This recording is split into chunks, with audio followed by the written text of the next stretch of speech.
असतो मा सद्गमय तमसो मा ज्योतिर्गमय मृत्योर्मा अमृतंगमय. ओम शांति शांति शांति.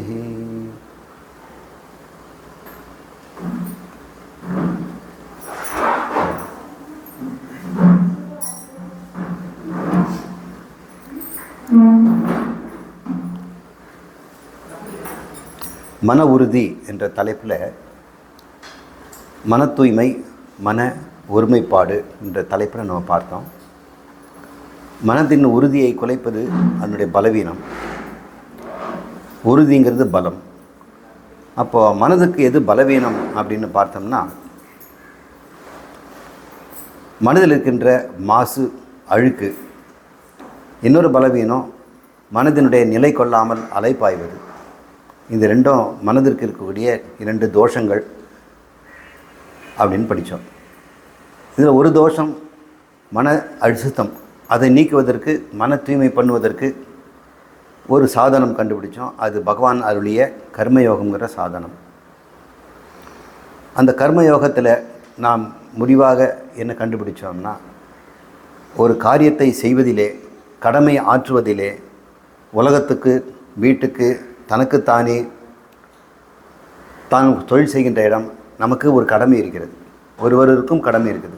குடும்பத்தில் ஒரு கடமை, வெளி உலகத்துக்கு போயிட்டால் ஒரு கடமை, கோயிலில் போனால் சில கடமைகள், உறவினர் வீட்டில் கடமை, நண்பர்களுக்கு கடமை, எல்லார்கிட்ட நம்ம கடமை செய்ய வேண்டும். நமக்கு கடமை இருக்குது. அதே மாதிரி நாம் கடமை செய்து விட்டால் நமக்கு சில உரிமை இருக்குது. இந்த நாடு எனக்கு உரிமை இருக்குது. எனக்கு ரோடு போட்டு கொடுக்கணும், தண்ணி வசதி கொடுக்கணும், ஹாஸ்பிட்டல் கொடுக்கணும், பள்ளிக்கூடம் கொடுக்கணும், அப்படிங்கிறதெல்லாம் என்னுடைய உரிமை. இந்த நாட்டுக்கு நான் என்ன கடமை ஆற்றுகிறேன்னா, ஒரு நல்ல பிரஜையாக வாழ்ந்து நல்லபடியாக ஓட்டு போட்டு தவறாமல் வரி பணத்தை கட்டணும். இது என்னுடைய கடமை. அப்போது கர்மயோகங்கிறது கடமையும் உரிமையும் பற்றியது. குடும்பத்தில் எனக்கு ஒரு கடமை இருக்கிறது, குழந்தைக்கு ஒரு கடமை இருக்குது, இளைஞருக்கு ஒரு கடமை இருக்குது, மனைவிக்கு ஒரு கடமை, மாமனார் மாமியாருக்கு கடமை, அந்த குடும்பத்தில் அவங்க செய்கிறாங்க. அதே மாதிரி அந்த குடும்பத்திலேருந்து சில உரிமையை எதிர்பார்க்கிறார்கள். ஒரு தெருவில் நம்ம வாழும் பொழுது அந்த தெரு மக்களுக்கு நாம் சில கடமையை செய்தாகணும். ஏதோ விதத்தில் நமக்கு உதவி செய்கிறோம். அதே மாதிரி உரிமையை எதிர்பார்க்கிறோம். சில பேரில் இந்த தெருவில் யாருமா ராமசாமி அப்படின்னு தெரியலன்னா, போஸ்ட்மேனுக்கு நம்ம சொல்கிறோம், அந்த கடைசி வீட்டு தாங்க, தென்னை மரம் இருக்கிற வீடு தான் அப்படின்னு சொல்கிறோம். அது நம்முடைய கடமை. எனக்கு தெரியாதெல்லாம் சொல்ல மாட்டோம். அதே மாதிரி இந்த தெருவிலேருந்து எனக்கு உரிமை இருக்குது. ஏதாவது ஒரு துன்பம் வந்ததுன்னா, ஹாஸ்பிட்டல் ஓடணும்னா, பக்கத்து வீட்டில் இருக்க ஓடி வந்து ஒரு டாக்ஸியோ அவங்களுடைய வாகனத்தையோ கொண்டு போய் நம்மளை கொண்டு போய் விடுறாங்க. கடமை உரிமைன்ற ஒரு தொடர்பால் தானே இந்த உலகமே உயிர் வாழ்ந்துகிட்டு இருக்குது. நமக்கு ஒரு சில கடமைகள் இருக்குது, தெய்வங்களுக்கு செய்ய வேண்டியது. தெய்வத்தினுடைய கடமை நமக்கு சிலது செய்ய வேண்டியது. அப்போ நம்முடைய உரிமை, தெய்வங்கள் நமக்கு அனுக்கிரகம் பண்ணணும். அப்போ தெய்வங்கள் அவங்க கேட்குறாங்க, எனக்கு உரிமை இருக்குது உங்ககிட்ட, என்ன பண்ணணும்? நம் வாழம் தவறாமல் பூஜை செய்யணும், தெய்வ நம்பிக்கை இருக்கணும் அப்படின்லாம் பார்க்குறோம். இதுதான் கடமை, உரிமை. இந்த கடமையை நம்ம கர்மம்ங்கிறோம், உரிமையை பலன்னு சொல்கிறோம். அப்போ கர்ம பலன்னா என்னன்னு தெரியுது உங்களுக்கு. இது கர்ம பலன், வினை பயன் அப்படின்லாம் சவிசின்றதில் வினை பயன்பாங்க, கர்ம பலன்லாம் சொல்லுவாங்க. தலைவிதி, அவன் செய்த கர்மம், அவனுடைய பலன் இப்படி அனுபவிக்கிறான் அப்படின்னு சொல்கிறோம். இப்போ கடமையை நம்ம கரெக்டாக செய்தோம்னா பலனும் கரெக்டாக வரும். சரி, இதில் கர்மயோகம்ன்றது எதுக்காக வருதுன்னா, மன தூய்மைக்கு. எல்லாரும் கடமை ஆற்றுறாங்க, எல்லாரும் உரிமை பெறுகிறார்கள். ஆனால் அவங்க மனசு சுத்தமாகுதான்னா இல்லை. ஏனென்றால் சில சமயம் நம்ம கடமையை சரியாக ஆற்றுவதில்லை. சில நேரங்களில் நமக்கு உரிமையும் சரியாக கொடுக்கப்படுவதில்லை. அப்போ மனசு அழுக்காயிடுது, நமக்கு கோபம் வருது, எரிச்சல் வருது, துரோகம் பண்ணிட்டாங்களேன்னு பழிவாங்க எண்ணங்கள் வருது. இப்போ மனசை கெடுப்பது எதுன்னு பார்த்தோம்னா, இந்த கடமை உரிமையில் இருக்கக்கூடிய தவறுகள் தானே. இந்த கடமை உரிமையை தவறு இல்லாமல் எப்படி செய்கிறது அப்படிங்கிறதுக்கு தான் கர்மயோகம் அப்படின்னு பேர். அது பகவான் சொல்கிறாரு, கடமைகளை நீ எனக்காக செய்யுங்கிறார். இல்லையே, பக்கத்து வீட்டுக்காரன் செய்யலை, இல்லை பக்கத்து வீட்டுக்காரனாக இருக்கிறது நான் தான். உனக்குன்னு ஒரு கடமை இருக்குது, இந்த தண்ணிக்கு நீ கடமைப்பட்டிருக்கிற, இந்த பஞ்சபூதங்களுக்கு எனக்கு கடமை இருக்குது. காற்றை நாம் மாசுபடுத்தாமல் இருக்கணும். இந்த சிகரெட்டு பிடிச்சி காற்றுல வாயு கலக்கிறாங்க, நச்சு வாயு விடுறாங்க, வாகனங்களில் சரியான புகையை இல்லாமல் வாகன புகையும் வெளிவருது, தொழிற்சாலையிலேருந்து புகை வருது. இதெல்லாம் நாம் நம்முடைய கடமையை தவறணும். இயற்கைக்கு நாம் பலுவை கொடுக்குறோம். அந்த இயற்கையும் இறைவனாக பார்க்கணும். இயற்கைக்கிட்ட நம்ம கடமை இருக்குது இல்லையா? நம்ம மழையை இயற்கைக்கிட்டே எதிர்பார்க்குறோம். ஆனால் இயற்கைக்கு நம்ம என்ன செய்தோம்? உரிமை மட்டும் கேட்குறோம் மழையை. ஆனால் நாம் என்ன பண்ணுறோம்? கடமையில் நம்ம அந்த மழை வருவதற்கு என்ன எதெல்லாம் செய்ய முடியும் அதெல்லாம் செய்கிறோம் இல்லையா? கார்பன் டை ஆக்சைடு அதிகம் ப்ரொடியூஸ் பண்ணி குளோபல் வார்மிங்னு சொல்கிறோம். மழையே வரமாட்டேங்குது எல்லாம் சொல்கிறாங்க. உலகமே வறட்சி ஆகுதுங்கிறாங்க. இப்படியெல்லாம் நம்ம பார்க்கும்பொழுது கடமைங்கிறது இந்த உலகத்தில் எல்லா இடத்துக்கும் மனுஷனுக்கு இருக்குது. இந்த கடமைகளை பஞ்சமகா யஜ்ஞம்னு பகவான் சொல்லுவார். தனியாக சொல்லித்தரேன். பஞ்சமகா யஜ்ஞம். ஒரு நாட்டில் வசிக்கின்ற ஒரு பிரஜை, ஒரு மனிதன் 5 யஜ்ஞங்களை செய்யணும். வேள்விகள், 5 வகை வேள்வியை தினமும் செய்யணுமா. வேள்வியே பார்த்தது இல்லைங்க, ஐயருங்க தானே கொண்டு ஏதாவது போட்டு செய்ய. நாமளும் அக்னி கொண்டாட வேண்டாம். வேறு விதமான அவனுக்காக எது செய்தார் வேள்விங்கிறார். நீ அக்னி குண்டம் போட்டு நெய்யை ஊற்றி மந்திரம் சொல்கிறதா வேள்வி நினச்சிக்காத. நான் செய்வது இறைவனுக்காக. இறைவன் காற்றாக இருக்கிறார், எனவே காற்றை அசுத்தம் பண்ண மாட்டேன். இறைவன் தண்ணீராக இருக்கிறார், தண்ணி விரயம் பண்ண மாட்டேன். தேவையில்லாமல் தண்ணி டேப்பை மூடுறதுக்கு ஒழுகிற டேப்பை நிறுத்தணும். தண்ணி அதிகம் செலவு பண்ணக்கூடாது. தண்ணியை கொடுத்து உதவணும் 4 பேர். பூமியும் அதே மாதிரி மாசுபடுத்தக்கூடாது. உரத்தை போட்டோ அது நச்சுக்கொல்லியை போட்டோ நம்ம பூமியை நாசப்படுத்துகிறோம். இப்போ பஞ்சபூதங்களில் நிலம், நீர், காற்று, நெருப்பு. நெருப்பையும் நம்ம அளவாக தான் பயன்படுத்தணும். தேவையில்லாமல் ஃபியூவல் வேஸ்ட் பண்ணக்கூடாது. காசு கொடுத்தா கேஸ் வாங்குகிறோம். இருந்தாலும் சமையல் பண்ணும்பொழுதோ பாத்திரம் சூடாக இருந்ததுன்னா அந்த சூடை வச்சுட்டு ரசத்தை செய்துடணும். சாம்பார் பண்ணிச்சுன்னா அதே பாத்திரத்தில் வெப்பத்தை வீண் பண்ணக்கூடாது. அதே மாதிரி அக்னி என்ற தீபத்தையும் நாம் பத்திரமாக காப்பாற்றணும். இப்படி பார்க்கும் இடமெல்லாம் இறைவனாக பார்க்கும் பொழுது உன் கடமைகளை யாருக்கு செய்கிற? இறைவனுக்கு தானே செய்கிற. அப்படி செய்கின்ற கடமைக்கு அர்ப்பணம்னு பேர். அர்ப்பணம். உரிமை பெறணும்ல. இப்போ யாருக்கு நீ கடமையை செய்த? கடவுளை செய்த. அப்போ உரிமை யார் தருவா? கடவுள் தரார். அதனால் எந்த பலன் உங்களுக்கு கிடைச்சாலும் அந்த பலன் சமமாக இருக்கலாம், அதிகமாக இருக்கலாம், குறைவாக இருக்கலாம், நேர்மறையாக இருக்கலாம். எப்படி இருந்தாலும் அதை இறைவனுடைய பிரசாதம்னு எடுத்துக்கணும். அப்போ கர்மயோகம்னு என்ன? 2 வார்த்தையில் முடிச்சலாம். அர்ப்பண புத்தி, பிரசாத புத்தி அப்படின்னு புரிஞ்சுக்கிங்க. இதை புரிஞ்சுக்கிட்டோம்னா நம்ம கர்மயோகத்தை முழுக்க நம்ம விளங்கிக்கலாம்.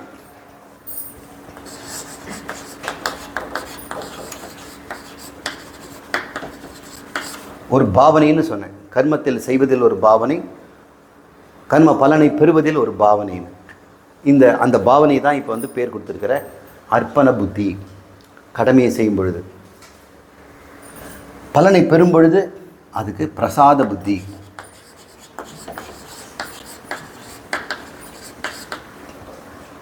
பகவான் சொல்கிறாரு இது சமநோக்கு அப்படின்றார்.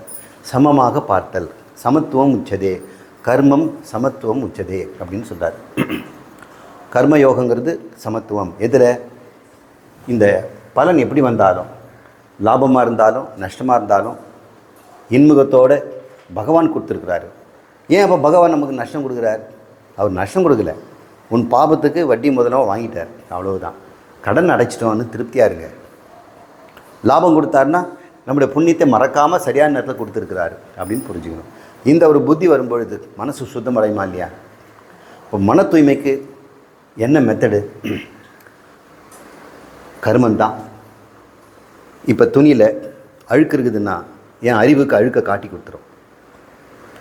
ஆனால் அந்த அறிவால் அந்த அழுக்கு நீக்க முடியுமா? கசகனா தானே முடியும். அப்போது அறிவுனால் நம்ம மனசில் இருக்க அழுக்கை நம்ம பார்க்கலாம். என் மனசு ஏன் எப்படி இருக்குது, என் புத்தி எப்படி கெட்டு போச்சுன்னு பார்க்கலாம். ஆனால் அதை சுத்தம் பண்ணுறதுக்கு என்ன பண்ண முடியும்? அந்த அறிவு உதவுமா? உதவாது. கர்மந்தான். அப்போ எப்படி வாழறோங்கிறத வச்சு தான் நம்முடைய மனசு சுத்தமடையும். எப்படி வாழ்கின்ற முறை? கடமை, உரிமை. இந்த கடமையில் ஒரு பாவனை, உரிமையில் ஒரு பாவனை. கடமையில் இருக்கிற பாவனை அர்ப்பண புத்தி, உரிமை பெறுவதில் இருக்கிற பாவனை பிரசாத புத்தி, இப்படின்னு புரிஞ்சுக்கிட்டோம். இது வரைக்கும் நம்ம கர்மயோகத்தை பார்த்தோம். இன்றைக்கி நம்ம மனதில் இருக்கின்ற இன்னொரு உறுதி, ஒரு பலவீனத்தை பற்றி பேச போகிறோம். ஒரு பலவீனம் மனதில் இருக்க மாசு, மன மாசு, அதை நம்ம சரி பண்ணிட்டோம். இனிமேல் நம்ம மனசில் அழுக்கு வராதபடி நம்ம பார்த்துக்கலாம். அழுக்கு வந்துன்னா பளிச்சுன்னு தெரியும். முன்ன அழுக்குன்னே தெரியாமல் விட்டுட்டோம். இதெல்லாம் அழுக்குன்னே தெரியாது. இப்போ பார்க்கும்போது பகவானுடைய பகவத்கீதை நம்ம கேட்டுக்கிட்டோம். இனிமேல் எங்கேயாவது வெறுப்பு வந்தாலோ, விருப்பு வந்தாலோ, கோபம் வந்தாலோ, பயம் வந்தாலோ, பொறாமை வந்தாலோ, மன்னிக்க முடியாத ஒரு எண்ணம் வந்தாலோ, பழி வாங்கின உணவு வந்ததுன்னா மனசு கெட்டு போச்சு. உனக்கு இது நல்லதல்ல. மனசை சுத்தம் பண்ணி எப்படி பண்ணணும்? அவங்க திட்டினாங்கன்னு தானே நீ கோச்சிக்கிட்ட. அவங்க திட்டினது இறைவன் கொடுத்த பிரசாதம்னு வாங்கிக்க. நேற்று காப்பித்தூள் வாங்கிட்டு போனாங்க, அவனுக்கு கொஞ்சம் இது கேட்டோன்னு திருப்பி தர மாட்டேங்கிறாங்க அப்படின்னு பதில் தரலையேன்னா, அவங்க தரலைனாலும் இது பிரசாதம். யார் எப்படி உங்களை நடந்துக்கிட்டாலும் அது இறைவன் கொடுத்த பிரசாதமாக எடுத்துக்கணும். அப்படின்னா நம்ம மக்கு முண்ட மாதிரி என்ன பொறுமை. யார் ஒன்றே ஏதோ ஒன்று ஏமாற்றி போயிடுவாங்க. உனக்கு மனத்துவமா இல்லை பதில் நீ சரி பண்ண போறியா? நீ பதிலுக்கு பதில் சரி பண்ணணும். போட்டி பொறாமையோட உலகத்தில் வாழணும்னா மனசு அழுக்காகிட்டே தான் போகும். கர்மயோகம் யாருக்கு? எல்லாருக்கும் இல்லை. யாருக்கெல்லாம் மனசை சுத்தமாக வச்சுக்கணும்னு ஆசைப்படுறாங்களோ அவங்க செய்யட்டும். ஒருவேளை உங்களுக்கு இந்த சந்தேகம் இவர் சொல்கிற மாதிரி வாழ்ந்தால் இந்த உலகத்தில் பிழைக்கவே முடியாதுன்னு நினச்சோம்னா நீங்கள் பிழைக்கலாம் மனசில் அழுக்கோட.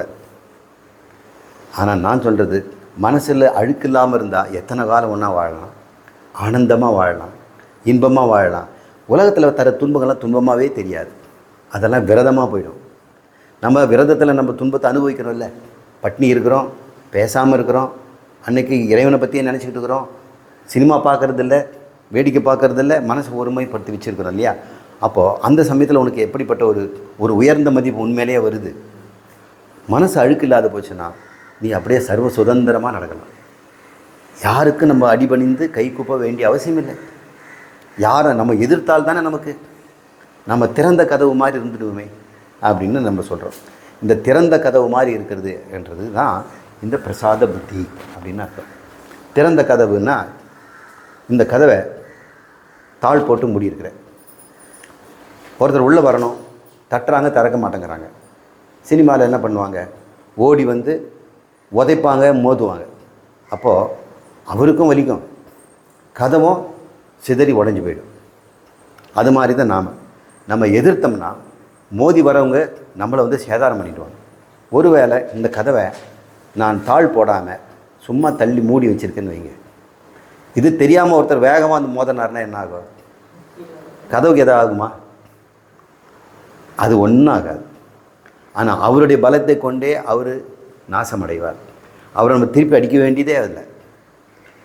அவர் தன்னுடைய சொந்த வேகத்தாலேயே தரையில் விழுந்து மோதி மண்டை உடைச்சிட்டு போவார். நாம் எல்லாரும் எதிர்க்கும் பொழுது தான், மூடிய கதவாக இருக்கும் பொழுது எல்லாம் மோதி பார்க்குறாங்க. நம்ம திறந்து விட்டுட்டுன்னு வைங்க, எந்த வசைமொழி வந்தாலும், எந்த அவமானம் வந்தாலும், எந்த புகழ்ச்சி வந்தாலும் சீக்கிரம் புகழ்ந்தும் தள்ளுவாங்க. எது வந்தாலும் நாம் அதை வாங்கக்கூடாது.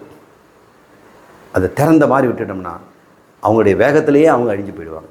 அவங்க அழியறதுக்காக நான் சொல்லலை. நீ எந்த சேதாரம் இல்லாமல் மனதை சுத்தமாக வச்சுக்கலாம். இதுதான் திறந்த கதவு அப்படின்னு நம்ம புரிஞ்சுக்கிறோம். இந்த திறந்த கதவுங்கிறது பிரசாத புத்தி. என்ன பலன் கிடைச்சாலும் அதை நாம் சமமாக ஏற்றுக்கொள்ளுதல். வெற்றி தோல்வி, லாபம் நஷ்டம், நன்மை தீமை, எது வந்தாலும் சமமாக எடுத்துக்கிறது. இது வரைக்கும் நம்ம நேற்று கிளாஸ். இன்றைக்கி நம்ம பார்க்க வருது ரெண்டாவது பலகீனம், மன நிலையாமை. அதை சஞ்சலம்னு சொல்கிறோம். மனம் எப்போ சஞ்சலப்படுது, அதை சாஞ்சல்யம்ங்கிறாங்க.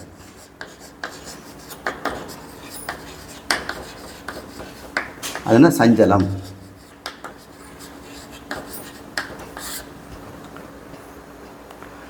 இந்த சஞ்சலம் தான் சாஞ்சலம்னு ஆயிடுது. இதுக்கு இப்போ பர்வதம்னா மலைன்னு அர்த்தம். பர்வதம்னா மலைன்னு அர்த்தம். ஆனால் பிறந்தவளுக்கு என்ன பேர் இருக்கிறோம்? பார்வதின்னு பேர் இருக்கிறோம். அப்போ ஏன் என்றது பர்வதின்னு வச்சுருக்கலாம்ல. மலையில் பிறந்ததால் பார்வதி, அப்போ தான் ஆகு பெயராகிடுது. இப்போ சஞ்சலம்ங்கிறது அந்த மனசில் இருக்கக்கூடிய அலைப்பாய்தல். சாஞ்சல்யம்னா அந்த தன்மை, அலைப்பாய்கின்ற தன்மை அப்படின்னு எடுத்துக்கணும். இது வந்து வெர்பு நவுன், வினைச்சொல் பெயர்ச்சொல் அப்படின்னு புரிஞ்சுங்க. சரி, இது இலக்கணம், அது விடுங்க. மனசஞ்சலம்னா என்னங்க? மனம் ஒரு விஷயத்தை நின்றுதுன்னா எவ்வளோ நேரம் அந்த விஷயத்தில் இருக்கும் அப்படின்னு நம்ம யோசனை பண்ணி பார்ப்போம். ஒன்றை பற்றி நினைக்கணும்னு வைங்க, மனசு அதுலேயே எவ்வளோ நேரம் நிற்கும்? 1 மணி நேரம் நிற்குமா?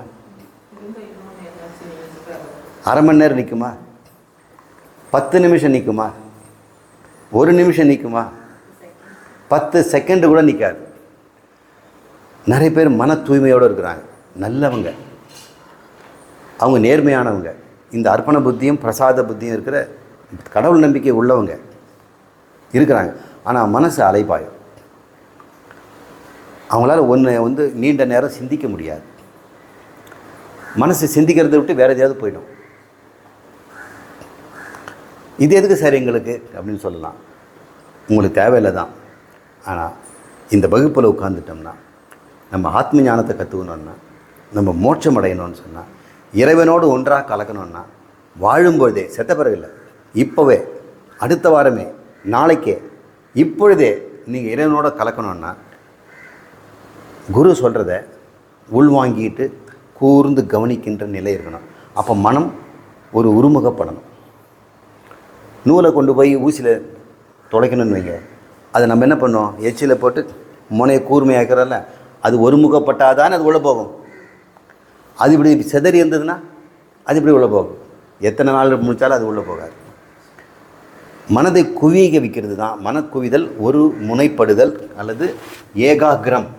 அக்ரம் அப்படின்னா முன்னாடின்னு அர்த்தம். கோயிலுக்கு முன்னாடி தெரு இருந்ததுன்னா அது அக்ரஹாரம்னு பேர். தேயிலுக்கு முன்னாடி தான் அவங்க இருப்பாங்க, கோயில் முன்னாடி. ஆனால் அக்ரஹாரம். எதுக்கு அவங்களுக்கு மட்டும் கோயில் முன்னாடி வச்சுருக்காங்க? அவர் குளிச்சுட்டு நேராக கோயிலுக்கு தான் போவார். அக்ரஹாரத்தில் யார் இருப்பாங்க? பிராமணர்கள் தான் இருப்பாங்க. பிராமணருக்கு என்ன தொழில்? பூஜை தானே. வேதம் ஓதுதல், ஓதுவித்தல், யஜ்ஞம் செய்தல், செய்வித்தல், தானம் பெறுதல், தானம் தருதல். இந்த 6 தொழில் செய்வதனால அரிதொழிலார், அறுதொழிலார் அப்படின்னு திருவள்ளுவர் சொல்கிறார். பிராமணர்களுக்கு 6 தொழிலும் செய்வாங்க. வேதம் ஓதுவாங்க, ஓதுவிப்பாங்க, உங்களுக்கு சொல்லி தருவாங்க. யஜ்ஞம் செய்வாங்க, தனக்கும் மற்றவங்களும் செய்து கொடுப்பாங்க. தானத்தை வாங்குவாங்க, இவங்களும் தானம் பண்ணுவாங்க. இந்த 6ம் அவங்கக்கிட்ட இருக்க ஒரு ஒழுக்கம். இப்போ இது இப்படிப்பட்டவங்க வாழ்க்கை இதை தவிர வேறு எதுவும் செய்ய மாட்டாங்க. நூல் நூக்கிறது அல்லது இரும்பு வேலை செய்கிறது அவங்களுக்கு அந்த தொழில் கிடையாது. முழுக்க வேதத்தை காப்பாற்றுறது தான் லைப்ரரியன் அப்படின்னு வச்சுக்கோங்க. லைப்ரரியனுக்கு என்ன வேலைங்க? இந்த புக்கெல்லாம் கரெக்டாக அடுக்கி வைக்கிறது, வேணுன்றவங்களுக்கு கொடுக்கறது, இதுதானே. அது மாதிரி நம்முடைய நாட்டில் இருக்கக்கூடிய அறிவெல்லாம் அவங்க பத்திரமாக காப்பாற்றுவாங்க. இந்த காலத்தில் அறிவெல்லாம் புத்தகத்தில் இருக்குது. ஆனால் அந்த காலத்தில் புத்தகத்தில் இல்லையே, பேப்பர் பிரிண்டிங்லாம் இல்லையே. கட்டன்பர்க்குங்கிற ஒரு ஜெர்மனில் பிரிண்டிங் ப்ரெஸ் ஆரம்பித்த பிறகு தானே இந்த 200 வருஷமாக நமக்கு புக்கெல்லாம் இருக்குது. அதுக்கு முன்னாடி புத்தகம் எங்கே இருக்குது? காதால் கேட்டு மனசில் வச்சுக்கிறது தான். அப்போ முதல்ல உங்களுக்கெல்லாம் வந்த உடனே 6ஆம் கிளாஸ் வந்துட்டிங்களா, புக்கை போய் வாங்கிட்டு வாங்கன்னு சொல்கிறோம். Maths book, science book. அப்போல்லாம் அப்படி கிடையாது. முதல்ல புத்தகத்தை மனப்பாடம் பண்ணணும். புத்தகம் கையில் கிடையாது, டீச்சர்கிட்ட மனப்பாடமாக இருக்கும். அவர் மனசுலேருந்து சொல்லுவார், நீங்கள் அப்படியே புரியுதோ புரியலையோ திரும்ப திரும்ப மனசில் வச்சுக்கணும். அப்போ புக்கு எங்கே இருக்குது? இப்போ இங்கே இருக்குது. வாத்தியார்கிட்ட இருக்கிற புக்கு பையன்கிட்ட போயிடுச்சு. பேஜ் நம்பர் 4 அப்படின்னு சொன்னோம்னா என்ன பண்ணுவான்? மைண்டில் தான் பார்ப்பான். அதை அந்த வேலையை தான் அவங்க பண்ணிகிட்டு இருந்தாங்க. அந்த வாத்தியார் தொழில் அவங்களுக்கு தான். அவங்க கோயிலும் அர்ச்சகம் பண்ணுறதுனாலையும் யஜ்ஞம் பண்ணுறதுனாலையும் அந்த மடி ஆச்சாரம்னு சொல்கிறதுனால அவங்க ரொம்ப தூரத்துலேருந்து ட்ராவல் பண்ணிட்டு வராமல் கோயிலுக்கு பக்கத்துலேயே இருந்ததுனால அது அக்ரஹாரம். இப்போ பேச்சு எங்கே போச்சு? அக்ரங்கிறது. இப்போ பார்த்துங்க, மனசு ஒரு பக்கம் இருக்குதா? அக்ரஹாரம்னு சொல்லும்போது எத்தனை விலும் போகுது. ஆனாலும் அக்ரகுள்ளே தான் நம்ம நின்னோம். வேறு ஏதாவது விஷயம் வெளியே போச்சா? பாலிட்டிக்ஸு, மழை, சாப்பாடு, உணவு போல் இல்லையா? அப்போ எப்போது ஒரு மனம் ஒரு சொல்லை எடுத்துக்கொண்டு அதையே யோசிக்குதோ, அப்போ அக்ரங்கிறத, ஒரு முனைப்படுதல்ங்கிறத, ஊசியில் நூல் கோக்கிறது, அக்ரஹாரங்கிறது, அவங்க தொழிலை பற்றி பேசு. அப்போ ஒரே மாதிரியான தாட்டில் தானே இருக்கிறோம். வெளியே வேறு எந்த தாட்டும் வரல. இல்லை, அப்போ எண்ணங்கள் யார ஒருவன் ஒரே மாதிரியான எண்ணத்திலேயே நீண்ட நேரம் இருக்க முடியுதோ அவன் மனம் ஒருமுனைப்பட்டதுன்னு அர்த்தம். இல்லைன்னு சொல்லிங்க, ஒருமுனைப்படாத ஒரு குழந்தை இருக்கிறான், அவன் வந்து இப்போ 10th படிக்கிறான்,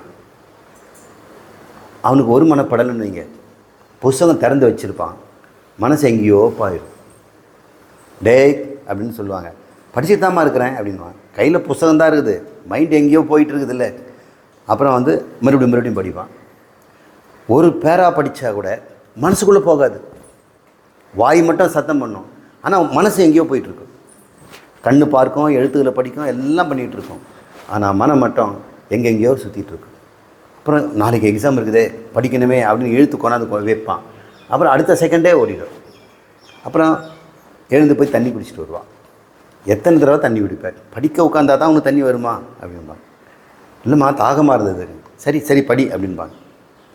கொஞ்ச நேரம் பார்த்து எழுந்து போவான். எங்கடனா 1 பாத்ரூம்மா. இன்னும் 1 பாத்ரூம் கூட போகக்கூடாதா? படிக்கும்போது தான் உனக்கு வருமாடா. இதுதான் மன சஞ்சலம். வாழ்க்கையில் நம்ம சஞ்சலம் இருந்ததுன்னா ஒரு முடிவெடுக்க முடியுமா? ஒரு சில பேர்கிட்ட முடிவெடுக்கவே மாட்டாங்க. என்னங்க அந்த சம்பந்தி பேசிகிட்டு இருக்காரு, ஜாதகம்லாம் பார்த்துட்டோம், பொருத்தம்லாம் இருக்குதுன்னு சொல்கிறாங்க, முடிச்சிடலாமான்னு. இரு வெயிட் பண்ணுவோம் அப்படின்றார். ஒரு பொருள் வாங்கலாம் அப்படின்னும் போது 1 மாதம் 2 மாதம் இழுத்தடிப்பாங்க. ஒரு முடிவை சொல்லுங்கள் சார். ஒரு நிலத்தை விற்கணும் வாங்கணும்னு சொன்னாலும் உடனடியாக முடிவெடுக்கவே மாட்டாங்க. சீர்தூக்கி பார்க்குறதுக்கோ அவங்க மனசை சஞ்சலப்பட்டுக்கிட்டே இருக்கும். வித்துடலான்னு நினைப்பாங்க, ஆனால் கொஞ்ச நாள் வச்சு வைப்போம், விலை அதிகமாகட்டும். அப்புறம் கஷ்டம் வரும்பொழுது வித்துடலாம்பாங்க. மறுபடியும் அதுக்காக முயற்சியெல்லாம் எடுப்பாங்க. மறுபடியும் பார்த்தோம்னா அது தள்ளி போட்டுருவாங்க. முடிவெடுக்கணும், முடிவெடுத்துட்டால் அதை இம்மிடியாக செய்து வைக்கணும். அப்போ தள்ளி போடுறதுங்கிறது என்ன? ப்ரொக்ராஸ்டினேஷன் அப்படின்னு இங்கிலீஷ் சொல்கிறாங்க. எதுவாலாம் தள்ளி போட்டுருவாங்க. குளிக்கிறத தள்ளி போடுவாங்க, தள்ளி போடுவாங்க, கீழே போட தள்ளி போடுவாங்க, அடுத்த வாரம் பார்த்துக்கலாம். இப்படியே தள்ளி போடுறது. ஏன்னா மனசு ஒரு நிலைப்படுவதில்லை. வாழ்க்கையில் ஜெயிச்சு முன்னேறி போனவங்களாம் யாருன்னு பார்த்தோம்னா, பெரிய அறிவாளிகளெல்லாம், தொழில் சிறந்த தொழில் அதிபர்களெல்லாம் மனசை ஒரு இடத்துல வச்சிட்டோம்னா அங்கேருந்து விலகாமல் அதிலே நிற்பாங்க. அந்த குறிக்குள்ளே நிற்கும். அப்போ தான் வந்து போர் வீரனாகவோ, விளையாட்டு வீரனாகவோ, விஞ்ஞானியாகவோ, பெரிய தொழில் அதிபராகவோ, அல்லது நல்ல குடும்பத்தை நடப்பவனோ, நல்ல ஆசிரியனாகவோ, அறிவாளியாக வாழணும்னா மனசை ஒருமைப்படுத்த நமக்கு பயிற்சி வேணும். பெரும்பாலும் இப்போது இளைஞர்கிட்ட தான் அது இல்லை. பள்ளிக்கூடத்தில் விட பெண்கள்லாம் ஒருமுகைப்பட்டதுனால தான் நிறைய பாஸ் பண்ணுறாங்க. இன்றைக்கி ரிசல்ட் வந்ததுன்னா ஃபஸ்ட் ரேங்க் எடுத்தவங்க நியூஸ் பேப்பரில் பார்த்தா 2 பையனுங்க இருக்கிறாங்க, ஆனால் 15 பெண்கள் இருக்கிறாங்க.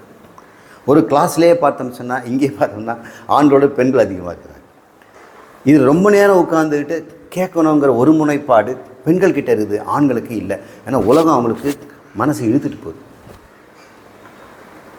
மனசை கலைப்பதற்குன்னு சாதனங்கள்லாம் இப்போ இருக்குது. முன்னெல்லாம் மனசை கலைக்கிறது ரொம்ப கஷ்டம். நாம் ஒரு குடிசையில் வாழ்ந்தோம், வீட்டில் எங்கே தனியாக வாழ்ந்தோம், நமக்கு மனசு அலைப்பாவதே கிடையாது. ஆனால் கையில் செல்ஃபோன் ஒன்று வச்சிட்டோம்னா மனசு எங்கே வேணால் கூட்டிகிட்டு போகும். அது ஒன்றில் தொட்டோம்னா எங்கெங்கேயோ போகிறது பார்க்கலாம். இது பேர் மன சஞ்சலம்னு பேர். இதை ஒருமுகப்படுத்துறதுக்கு என்ன பயிற்சி செய்யணும் அப்படிங்கிறது தான் இந்த மன உறுதியில் இன்றைக்கி நம்ம பார்க்க போகிறோம். அதுக்கு தியான யோகம் தான் நமக்கு முக்கியம். மனசை சுத்தம் பண்ணுறதுக்கு கர்ம யோகம், அதில் பிரசாத புத்தியும் அர்ப்பண புத்தியும் அது பார்த்துட்டோம். இதுக்கு என்ன பண்ண போகிறோம்? தியானங்கிற ஒரு சாதனத்தை நம்ம கடைபிடிக்கணும். இப்போ தியானம் செய்வது எப்படி, தியானம்னா என்ன அப்படின்னு நம்ம பார்க்கணும். தியானத்தை 2ஆக பிரிக்கிறாங்க. ஆங்கிலத்தில் மெடிடேஷனுங்கிறாங்க. ஒன்று ஞானத்துக்கு முன் செய்கின்ற தியானம், ஞானத்துக்கு பிறகு செய்கின்ற தியானம். அது என்ன சார் ஞானம் முன்னாடி பின்னாடி அப்படின்னா, இந்த அத்வைத ஞானம் இந்த ஆத்ம வித்யாலயில் குரு மூலம் வேதாந்தத்தின் மூலம் நாம் ஒரு விஷயத்தை கற்றுக்க போகிறோம். அந்த வேதாந்தத்தினுடைய மையக்கருத்துன்னு ஒன்று இருக்குது. வேதம்னு சொல்கிறதுல இருக்கு எஜ சாம அவதரம் தான். இதனுடைய மையக்கருத்து என்ன? இந்த ஒரு புத்தகம் எடுத்துட்டோம்னா என்ன மையக்கருத்து? இது பகவத்கீதைங்கிறார். இவ்வளோ எழுதிருக்க 18 அத்தியாயம் எழுதியிருக்கிறாரு, 700 சொச்சம் ஸ்லோகம் எழுதுக்குது. இதில் என்ன சொல்லியிருக்கிறாங்க சார்? பகவத்கீதை சொல்லியிருக்குது சார். பகவான் சொல்லியிருக்கிறதுனால அது கீதைன்னு சொல்கிறோம், பாடலாக இருக்கிறதுனால. இது உள்ள என்ன விஷயம் இருக்குது அப்படின்னா, இது விஷயம் மோட்சம். மோட்சம்னா என்ன சார்? எல்லா துயரங்களிலிருந்தும் விடுபடுதல், இதுதான் மோட்சம். நிறைய பேர் மோட்சம்னா செத்து போகிறதுன்னு நினைக்கிறாங்க. செத்த பிறகு மோட்ச கதை அடையணும் இல்லை. செத்த பிறகு மோட்சம் போனமா இல்லைன்னு யாருக்கு தெரியும்? மோட்சம் போன வந்து சொல்கிறானா? இங்கே மோட்சம் போகிறேன்னு சொல்கிறவனுக்கு மோட்சத்தை பற்றி என்னன்னு தெரியுமா? மோட்சம்னா என்ன? எனக்கு இப்போ விமோச்சனம் கிடைக்குமோன்னு தானே சொல்கிறாங்க. நான் படுற கஷ்டத்தில் எப்படா எனக்கு விமோச்சனம்னா துன்பத்திலிருந்து விடுதலைன்னு அர்த்தம். மோட்சம்னா என்ன? துன்பத்திலிருந்து விடுதலை. துன்பத்துக்கு நாம் ஒரு பேர் கொடுத்துருக்குறோம், அதுக்கு பேர் சம்சாரம். வாழ்க்கையில் நாம் படுகின்ற துன்பத்துக்கு பேர் சம்சாரம். ஆனால் தமிழில் சம்சாரம்னா மனைவின்னு வச்சுருக்கிறாங்க. ஒருத்தர் சினிமா எடுத்துக்கிற சம்சாரம், அது மின்சாரம். எவ்வளோ அறிவு பாருங்கள். சம்சாரம்னா சின்ன சின்ன விஷயத்துக்கெல்லாம் கவலைப்படுறது, அதுதான் சம்சாரம். சின்ன சின்ன விஷயத்துக்கெல்லாம் அப்படி கவலைப்படுறது, இது வாழ்க்கையாக போச்சு. இதுலேருந்து விடுதலைப்பட்டு பெரிய பெரிய விஷயந்தாலும் சின்ன சின்ன விஷயம் மனம் அசைபாயாமல் ஆனந்தத்தில் இருக்கின்ற ஒரு வாழ்க்கை இருக்குது இல்லையா?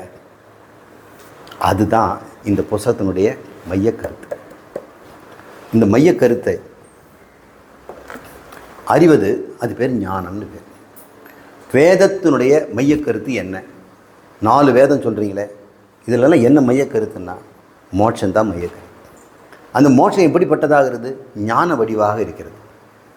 ஞானம்னா என்ன? அறிவுன்னு அர்த்தம்.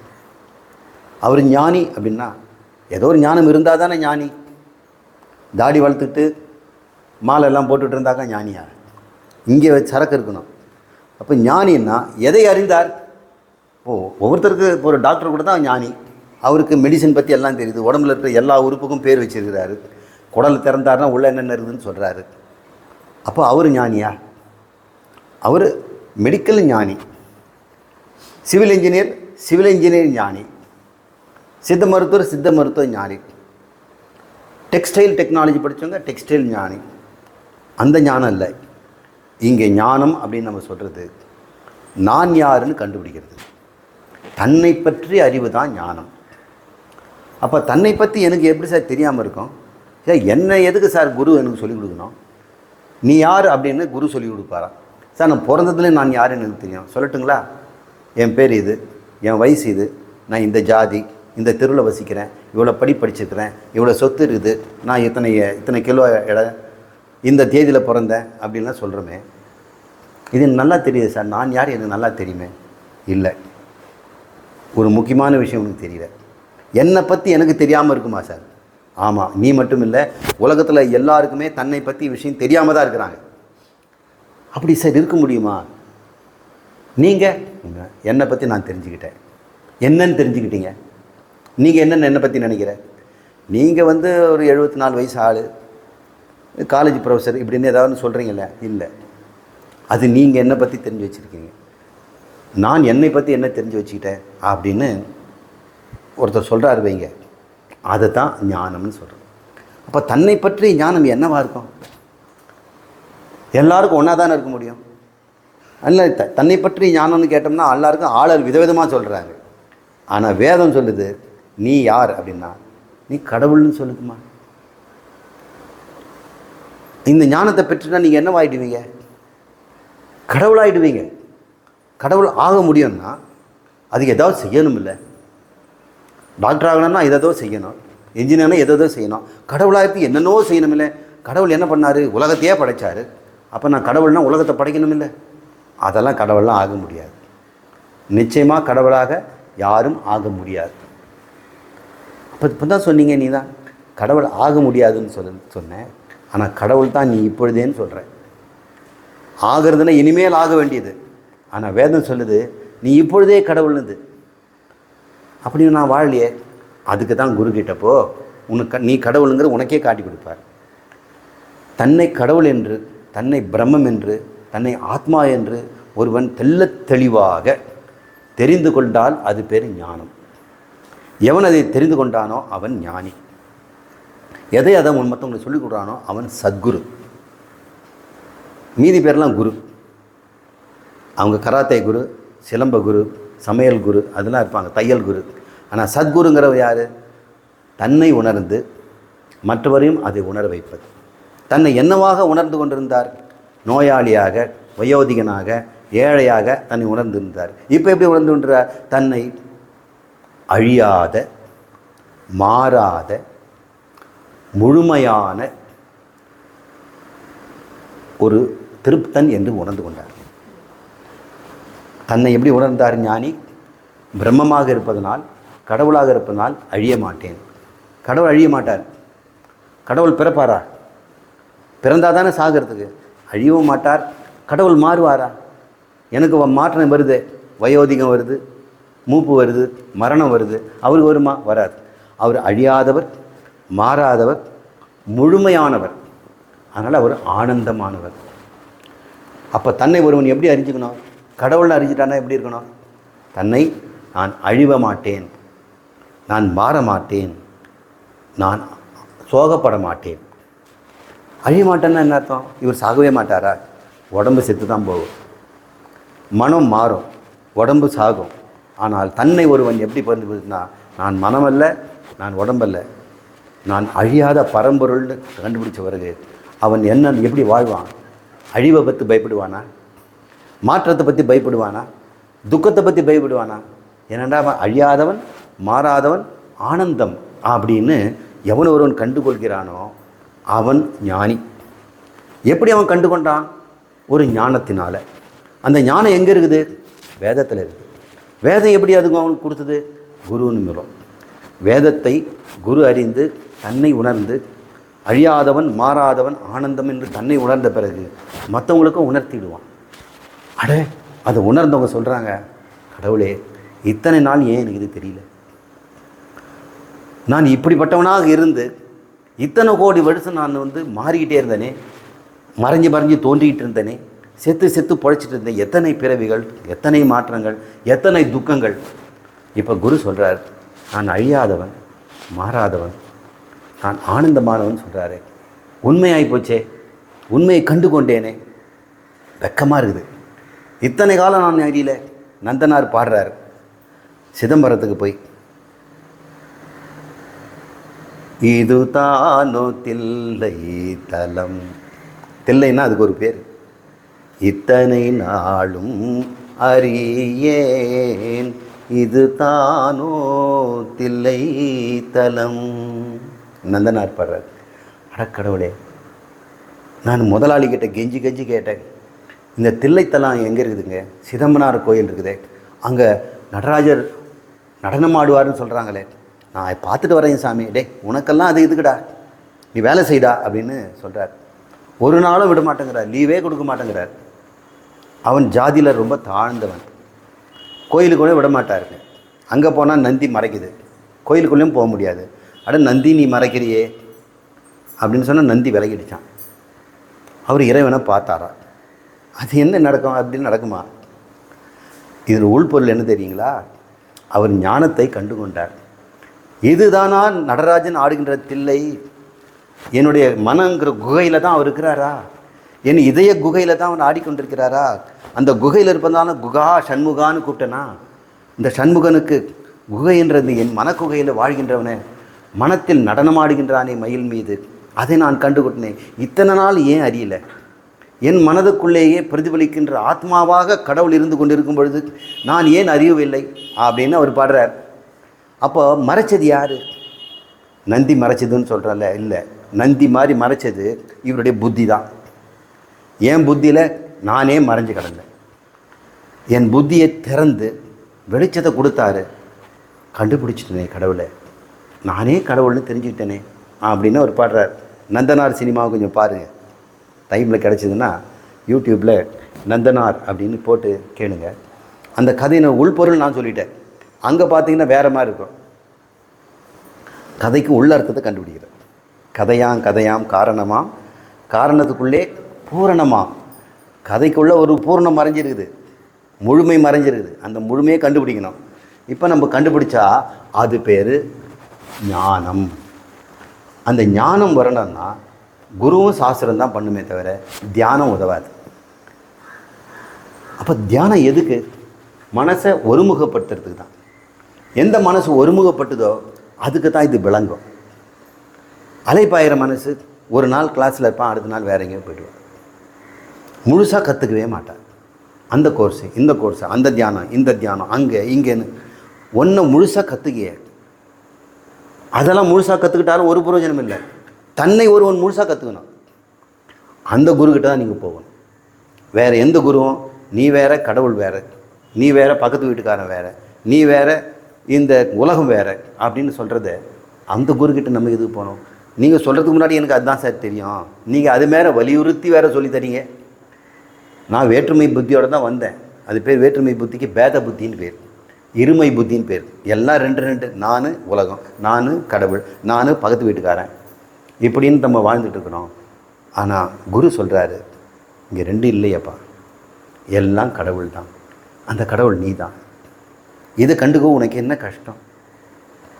தன்னை அறிய தனக்கு ஒரு கேடு இல்லைன்னு திருமூலர் சொல்கிறார். உனக்கு என்னடா கேடு? உன்னை தெரிஞ்சுக்கிறதுக்கு உனக்கு என்ன கேடு? தன்னை அறிய தனக்கு ஒரு கேடில்லை, தன்னை அறிந்து தானாக இருந்தாரே, வேற ஒன்றா இருக்க வேண்டியது இல்லையே, சிவமாக மாறிட்டாரே. இதெல்லாம் நம்ம கற்றுக்க வேண்டாமா? இது பேர் ஞானம். இது ஒரு நாள் 2 நாள் முடியாது. நம்ம மனசு ஒருமுகைப்பட்டிருந்து மனசு தூய்மையாக இருந்துடுச்சுன்னா ஒரு நாள் போதும், ஒரே நாளில் இந்த ஞானம் வந்துடும். ஆனால் நிறைய பேருக்கு பல காலமாகி கூட வரலன்னா நம்ம இன்னும் மனசை சரி பண்ணலன்னு அர்த்தம். அதுக்காக தான் இந்த கிளாஸ். இதை நீங்கள் சரி பண்ணிட்டீங்கன்னா வாழ்நாளில் இனிமேல் வருகின்ற பாடங்கள்லாம் பார்த்தோம்னா கொஞ்ச நாள்லையே நந்தனார் கண்டுபிடிச்ச மாதிரி, அடடா இத்தனை நாள் கண்டுக்காமல் இருந்தேனே, மலுமிஞ்சம்பட்டில் இங்கே கிளாஸில் இவ்வளோ கொடுக்குறாங்களே, எந்த ஃபீஸும் வாங்காமல் அப்படின்னு உங்களுக்கு கண்டுபிடிச்சிடலாம். இது கட்டாயம் எல்லாருக்கும் தெரிவிக்க வேண்டிய விஷயம். இதோட பிறவி முடிஞ்சு போச்சு. எவன் ஒருவன் தன்னை அழியாதவன் கண்டுபிடிச்சிட்டானோ அவன் எப்படி அழிவான்? அவன் ஏன் பறக்கிறான்? மாறாதவன் கண்டுபிடிச்ச பிறகு பிறந்து உடம்பெடுத்தால் தானே மாறிக்கிட்டு இருக்கோம்.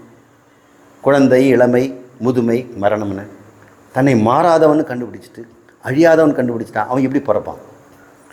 பிறவி இல்லாத பகவானே எனக்கு பிறவி வேண்டாம், பிறவி வேண்டாம்னு கோயிலில் போய் கேட்டால் எப்படி வரும்? நீ பிறக்காதவன்னு நீ கண்டுபிடிக்க வேண்டித்தானே. நீ இனிமேல் பிறக்காதவன் மாற போறியா? இல்லை, நீ ஏற்கனவே பிறவாதவன் தான். ஆனால் பிறந்திருக்கனே, அது சரீரண்டா, நான் மாறாதவன், நான் மாறிக்கிட்டு இருக்கனே, அவன் மனசுடா.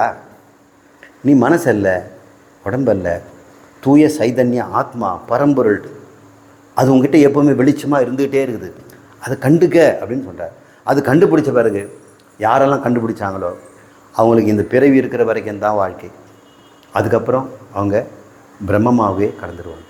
பிரம்மமாக கலந்துருவான்னா இங்கே ஒரு பிரம்மம், அங்கே ஒரு பிரம்மம், தண்ணியில் தண்ணி ஊதணும் இல்லை, ஏற்கனவே அவங்க பிரம்மன் தான். அறிந்து கொண்டதுனால அவங்க உடம்பு தாங்கிக்கிட்டு இருக்கிறாங்க. இந்த உடம்பு இருக்கிற வரைக்கும் அவர் சரீரமாக இருந்துகிட்டு இருப்பார். உடம்பு போன பிறகு எப்பவும் போல் பிரம்மமாக இருக்கிறார். ஏற்கனவே ஒரு பிரம்மம் இருந்தது, இவர் 2வது பிரம்மமா? இல்லை, இருக்கிறது ஒரு பிரம்மன் தான், ஒரு கடவுள் தான். இவன் ஏற்கனவே கடவுள் தான், எல்லாருமே கடவுள் தான். இந்த தூணு, துரும்பு, வானம் எல்லாமே கடவுள் தான். ஆனால் அதுங்க கண்டுக்க முடியாது. ஆனால் உன்னால் கண்டுபிடிக்க முடியல.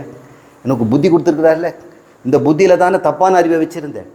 இந்த தப்பான அறிவு சரியான அறிவு கொடுக்குறது தான் என்னுடைய வேலையை தவிர நான் உங்களை பிரம்மமாக ஆக்க போகிறதும் கிடையாது, மாற்ற போகிறதும் கிடையாது.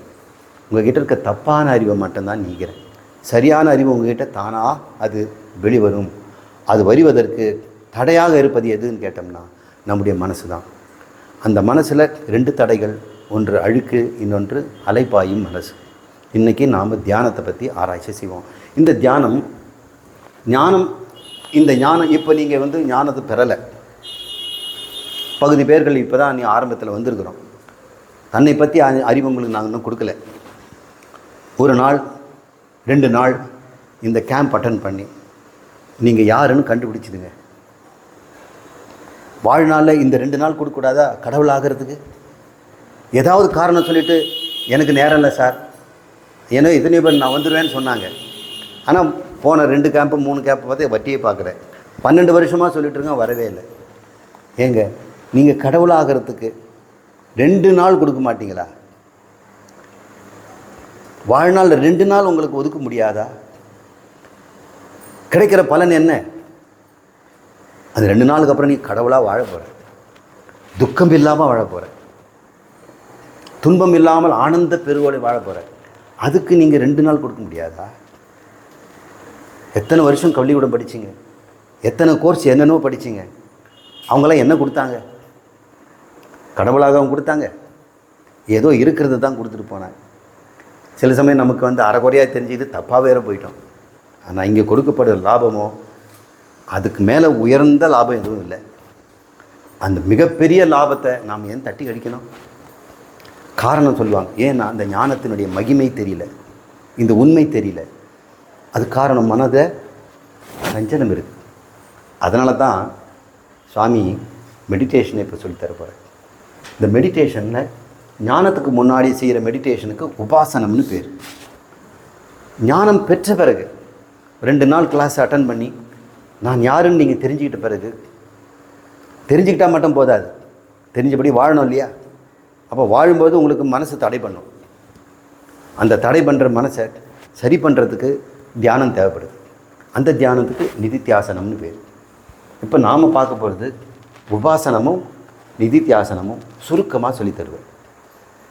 விரிவாக நம்ம பார்க்கணுன்னா பதஞ்சலி யோக சூத்திரம் அப்படின்னு யோகத்துக்குன்னே ஒரு புக் எழுதியிருக்கிறார்.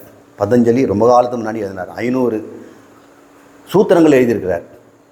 ஏன்னா சூத்திரம்னா சுருக்கமாக சொல்லியிருப்பாங்க, ஃபார்முலா மாதிரி. 500 ஃபார்முலா எழுதியிருக்கிறார். இந்த ஃபார்முலா நமக்கு டக்குன்னு புரியாது.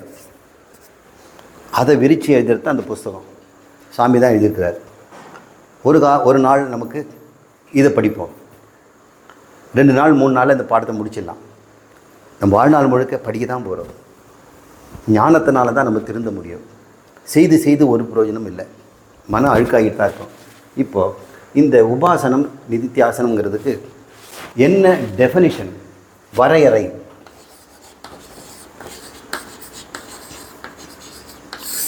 லட்சணம். தியானம் என்றால் என்ன அப்படின்னா அது பேர் வரையறை. Please define what is meditation. மெடிடேஷனா என்னன்னு சொல்லுங்கள் சார், சுருக்கமாக சொல்லுங்கள் அப்படின்னு சொன்னோம்னா அதை சமஸ்கிருதத்தில் எழுதுகிறேன், அப்புறம் அதை விளக்கம் பார்ப்போம்.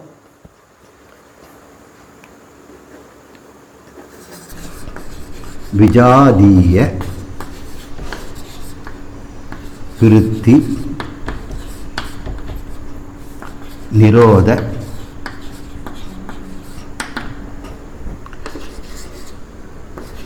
சஜாதீய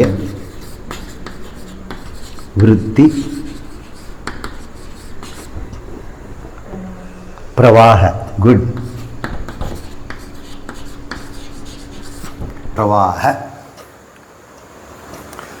சகுண பிரம்ம மானச வியாபார. என்னடா இந்த வாத்தியார் பள்ளிக்கூடம் மாதிரியே ஆரம்பிச்சிட்டாரு. ஒரு முறையாக கற்றுக்குவோம். எதையுமே தெளிவாக தெரிஞ்சுக்கணும். ஒவ்வொரு சொல்லும் ஆழமாக புரிஞ்சிட்டோம்னா தான் இதே நீங்கள் பயன்படுத்தணும். நீங்கள் தேவாரம் திருவாசகம் கூட போய் நீங்கள் முற்றோதல் கற்றுக்கலாம், பெரிய புராணம் கூட போய் கற்றுக்கலாம். எங்கேயாவது நம்ம விசாரிக்கணும், இது ஏன் சார் இப்படி சொல்லியிருக்கிறார், இவன் எப்படி சொன்னார் அப்படின்னு கேட்கணும். நம்ம கேட்கணும். ஹரிபத்தன் நாயனார் என்ன பண்ணார், தலையை திருகி சாமிக்கு அர்ச்சனை பண்ணாருங்கிறார். தலைக்கு திருகி அர்ச்சனை பண்ணுற அளவுக்கு என்ன அப்படி ஒரு முட்டாள்தனமாக பண்ணுறாரு. கண்ணப்ப நாயனார் என்ன பண்ணார், சிவலிங்கத்துக்கு ரத்தம் வருதுன்னு சொல்லி கண்ணை தோண்டி வைக்கிறார், செருப்பு காலால் வைக்கிறார். இது கூட அடையாளம் பார்க்குறது. அர்ச்சனை பண்ணுறதுக்கு தண்ணி வேணும்னா வாயில் எடுத்துகிட்டு போகிறார், பாத்திரம் இல்லை. அவருக்கு மாமி சந்தா இருக்கிறதுனால அது போய் கொடுக்குறாரு. பூ வேணும், அது எப்படி போனால் இவர் தலையில் சொருகிட்டு போகிறார். இதெல்லாம் நம்ம செய்வோமா? சாமி பூவை தலையில் வச்சுட்டு போவோமா? சூடி கொடுத்த சுடருடையா நாமெல்லாம். கோதை தான் இப்படி பண்ணான். கோதை ஆண்டால் அப்படி சூடி கொடுத்த சுடர்கொடின்னு சொல்கிறோம். ஆனால் அவர் எல்லாத்துக்கும் நேர்மாறாக தான் பண்ணியிருக்கிறாரு. ஆனால் இன்றைக்கி அவர் பக்தர், நாயன்மாரில் ஒருத்தராக நம்ம சொல்கிறோமே. எப்படி அது மாதிரி செய்ய முடியும்? அப்படி நானும் செய்யலாமா அப்படின்னு நம்ம செய்யலாமா? அதில் தன்மை என்னன்னு புரிஞ்சுக்கணும். அந்த ஆழத்தை நீங்கள் கேட்டு தெரிஞ்சுக்கணும். அந்த நுண்மான் நுழைபுலம் அப்படின்பாங்க, கம்ப்ளீட் விசாரணை. அந்த விசாரணை தான் நம்ம பார்க்குறோம். அதனால் வகுப்பை நம்ம ஒரு பிரசங்கம் மாதிரியோ பொழுதுபோக்கு மாதிரியோ கை தட்டுறதுக்கு காமெடி சொல்லிட்டு போகிறதோ இருக்கக்கூடாது. இது குருகுலம். இங்கே உரிமையை கற்றுட்டு போகணும். விஜாதியம், ஜாதின்னா உங்களுக்கு தெரியும். இங்கே நாற்காலியெல்லாம் பார்க்குறங்க, இதெல்லாம் ஒரே கலராக இருக்குல்ல, ஒரே ஷேப். இது வேறையாக இருக்குதுல்ல. நாற்காலிங்கிற ஜாதி ஒன்று, ஆனால் அதுலேயே இது வேறு ஜாதி, இது வேறு ஜாதி. இப்போ வேறு வேறு ஜாதியாக இருந்தால் அது விஜாதி. ஒரே ஜாதியாக இருந்தால் நாற்காலின்னு பார்த்தோம்னா இது சஜாதி. சஜாதின்னா ச ஜாதி, ஒரே ஜாதி. நாற்காலிக்குள்ளேயே வித்தியாசம் இருந்ததுன்னா அது விஜாதி. இப்போ புரிஞ்சுக்கிட்டீங்களா? விருத்தி என்றால் எண்ணங்கள். விருத்தின்னா எண்ணங்கள். நல்லா விருத்தி ஆகுதுன்னா வளருதுன்னு அர்த்தம். எண்ணங்கள் என்ன ஆகும்? நிறைய வளர்ந்துக்கிட்டே இருக்கு, எதையாவது எண்ணிக்கிட்டே இருக்கணும். அந்த எண்ணங்கள் விஜாதி எண்ணம் என்ன? வேறு வேறு ஜாதி எண்ணங்கள். இப்போ ஒரு சின்னதாக ஒரு விளையாட்டு விளையாடுவோம். ஏதோ சாப்பிட்ற பொருள் சொல்லுங்களேன். மைசூர் பாக்.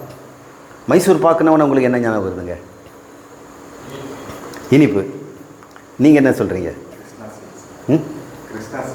கிருஷ்ணா ஸ்வீட்ஸ். கிருஷ்ணா என்னங்க சொல்ல போகிறீங்க? புல்லாங்குழல். புல்லாங்குழல்னா என்ன சார்? இசைக்கருவி. இசைன்னா என்னங்க? என்னங்க? சப்தம். சப்தம்னா என்னங்க? ரோட்டில் இருக்கிற ஹார்ன் சத்தம் தானே? சரி, ஹார்ன்னா என்னங்க? ஒலி எழுப்பி. நம்ம எங்கே ஆரம்பித்தோம்? மைசூரில் ஆரம்பித்தோம், ரோட்டுக்கு போயிட்டோம். ரோட்டில் சைரன் சப்தம் வரைக்கும் போயிட்டோம். இது பேர் எத்தனை எண்ணங்கள்? விதவிதமாக தானே இருக்குது. இதுதான் விஜாதிய எண்ணம். ஆனால் ஒன்றை பற்றி ஏன் நினச்சோம்னா ஆகும்?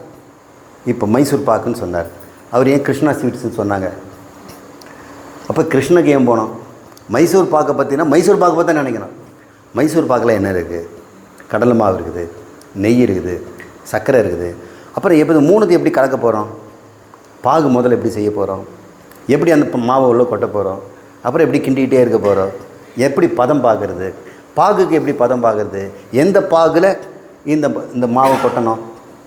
அந்த கம்பி பதம், அந்த பதத்தை எப்படி கண்டுபிடிக்கிறது? நம்ம குருநாதர்கிட்ட போய் கேட்போம். அவங்க என்னமோ கிண்டிகிட்டே இருந்தால் அப்படி கரண்டியில் விட்டாங்களே, அப்படி வந்தது. அது ஒரு தண்ணியில் ஒரு பாத்திரத்தில் தண்ணி வச்சு அதில் ஒரு ட்ராப் விட்டோம்னா அது முத்து மாதிரி போய் நிற்கணுங்கிறாங்க, கரையக்கூடாதுங்கிறாங்களே. இப்போ நம்ம யோசனை பண்ணோம், இப்போ எப்படி இருக்குது? இது விஜாதியமா? மைசூர் பாக்குக்குள்ளேயே தானே இருக்கிறோம். அப்போ இது சஜாதியம். இப்போ மெடிடேஷன்னா என்ன தெரியுங்களா? விஜாதிய விருத்தி, விதவிதமான எண்ணங்களை தவிர்த்து நிரோதம், தடுத்துணும். தடுத்துட்டு என்ன பண்ணணும்? சஜாதிய விருத்தி, ஒரே எண்ணங்களிலே ஒன்றை பற்றிய நிலையிலேயே பிரவாகம்னா ஆற்று ஓடுற மாதிரி, தண்ணி போகிற மாதிரி. டேப்பை திறந்தால் தண்ணி அப்படியே தைல தார மாதிரி கொட்டுது. அது மாதிரி எண்ணம் நீளமாக ஒன்றை பற்றியே சிந்திக்கணும். அப்படிப்பட்ட எண்ணம் அதுதான் மெடிடேஷனா? சரி, இது எண்ணங்களை பற்றி சொன்னீங்க. விதவிதமான எண்ணம் வேண்டாம், ஒரே எண்ணம் வேணுங்கிறீங்க. ஆனால் எப்படிப்பட்ட எண்ணம்? எதை பற்றிய எண்ணம்? சகுண பிரம்மத்தை பற்றி. சகுண பிரம்மனா இறைவன். இறைவனை பற்றிய எண்ணம். எப்படி செய்ய போகிறோம்? மானச வியாபாரம், மனதில் செய்யணும். மனத்தில் வியாபாரம்னா கொடுக்கல் வாங்கல். இந்த மனசுக்குள்ளே கொடுக்கல் வாங்கல் நடக்குது. இந்த கொடுக்கல் வாங்கல் நடக்கும் பொழுது இறைவனை பற்றிய கொடுக்கல் வாங்கலிலே நீங்கள் நினைத்து கொண்டிருந்து மெடிடேஷன் பண்ணாக்கா அது பேர் மெடிடேஷன். இது தாங்க வேதத்தில் சொல்லியிருக்குது, பதஞ்சலியாக தான் சொல்கிறார். ஆனால் நீங்கள் மெடிடேஷன் கிளாஸுக்கு போயிருக்கிறீங்களா? இது மாதிரி சொல்லியிருக்கிறாங்களா? மெடிடேஷனுடைய டெஃபினேஷனே சொல்லிக் கொடுக்காம மெடிடேஷன் கிளாஸாக ஃபீஸ் வாங்குறாங்க. இப்போ நீங்கள் மெடிடேஷனில் போயிட்டு, சார் உங்களுக்கு தெரியுமா, ப்ளீஸ் டெல் த டெஃபினேஷன் அப்படின்னா எனக்கு தெரியாது. என்னன்னா நீங்கள் டீச்சர் ஆகிறதுல ஆய்க்கலை. நான் சொல்கிறேன் கேளுங்க. சஜாதிய விருத்தி பிரவாக, விஜாதிய விருத்தி நிரோத, சகுண பிரம்ம மானச வியாபாரம். இது தான் சார் டெஃபினேஷன். எனக்கு புரியலைங்களே. முதல்ல கற்றுக்கிட்டு வாங்க. இப்போ நம்ம தியான கிளாஸில் உட்காரும்பொழுது இறைவனை பற்றியா தியானம் பண்ணுறோம்? ஆதார சக்கரத்தில் தியானம் பண்ணுறாங்க. ஆதார சக்கரங்க மூலாதாரம், அப்புறம் சுவாதிஷ்டானம், மணிப்பூரகம், அநாகதம், விசுப்தி, ஆக்ஞை, துரியம், சகசிராரம், துரியம், துரியாதீதம், துவாதச சாந்த நிலையம், என்னென்னு சொல்கிறாங்கல்ல. இதெல்லாம் தியானமா? இப்போ நம்ம பார்க்க போகிறோம். இது தியானம்னு சொல்லித்தராங்க இல்லையா? அது தப்பு இல்லை. அதெல்லாம் உபாசனங்கிற பேரில் அடங்கும். இந்த மாதிரியான சகுண பிரம்மத்தை நிதித்தியாசனத்தில் வரும். இதில் நிர்குண பிரம்மத்தையும் சேர்த்துக்கும். நிதித்தியாசனம் நிர்குண பிரம்மம் போயிடுவோம். உபாசனத்தில் நம்ம கிளாஸில் சகுண பிரம்மம் இறைவனை பற்றியது. ஆனால் மற்ற எல்லா மெடிடேஷன் கிளாஸுக்கு போனோம்னா அவங்க இறைவனை மட்டும் தள்ளி வச்சுருவாங்க. சில குரூப்பில் ரொம்ப ரொம்ப பிரசித்தி நம்ம நாட்டில், அவங்க இறைவனையே சேர்த்துக்க மாட்டாங்க. கோயிலுக்கு போகக்கூடாதுங்கிறாங்க. ஆனால் தியானத்தில் என்ன பண்ணணும்னு சொல்லுது வேதம்? இறைவனை பற்றி தான் தியானம் பண்ணுறதுக்கு தான் தியானம் கற்றுக் கொடுத்துருக்குறேன். உபாசனம்னு பேர். ஆசனம்னா அமர்தல், உப்பன்னா பக்கத்தில், இறைவன் பக்கத்தில் போய் உட்காந்துக்கிறது, அது பேர் உபாசனம். இது பேர் தியானம். அது கோயிலுக்கெல்லாம் போய் பொம்மை கீழே உட்கார வேண்டாம். ஆனால் எங்கே உங்களை கடவுளை உபாசனம் போட போகிறீங்க? உங்கள் மனசுக்குள்ளே பீடத்தை கொடுத்து அவரை உள்ளே உட்கார வச்சுட்டு அவரை நினைத்து கொண்டுதா அது பேர் தியானம்னு வேதம் சொல்லிகிட்டு இருக்குது.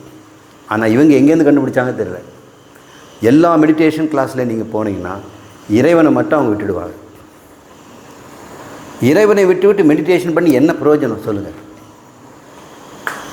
இறைவனை மெடிடேஷன் பண்ணோம்னா நீ இறைவனை பற்றி தெரிஞ்சுக்குவேன். இப்போ மைசூர் பாக்கை பற்றி மெடிடேஷன் பண்ணும்போது மைசூர் பாக்கு தெரிஞ்சுக்கிட்டேன் இல்லை, கம்பி பதம் எடுக்கிறது கண்டுபிடிச்சிட்டிங்கல்ல. அப்போ இறைவனை பற்றி மெடிடேஷனில் நாம் இறைவனை பற்றி தெரிஞ்சுக்குவோம்.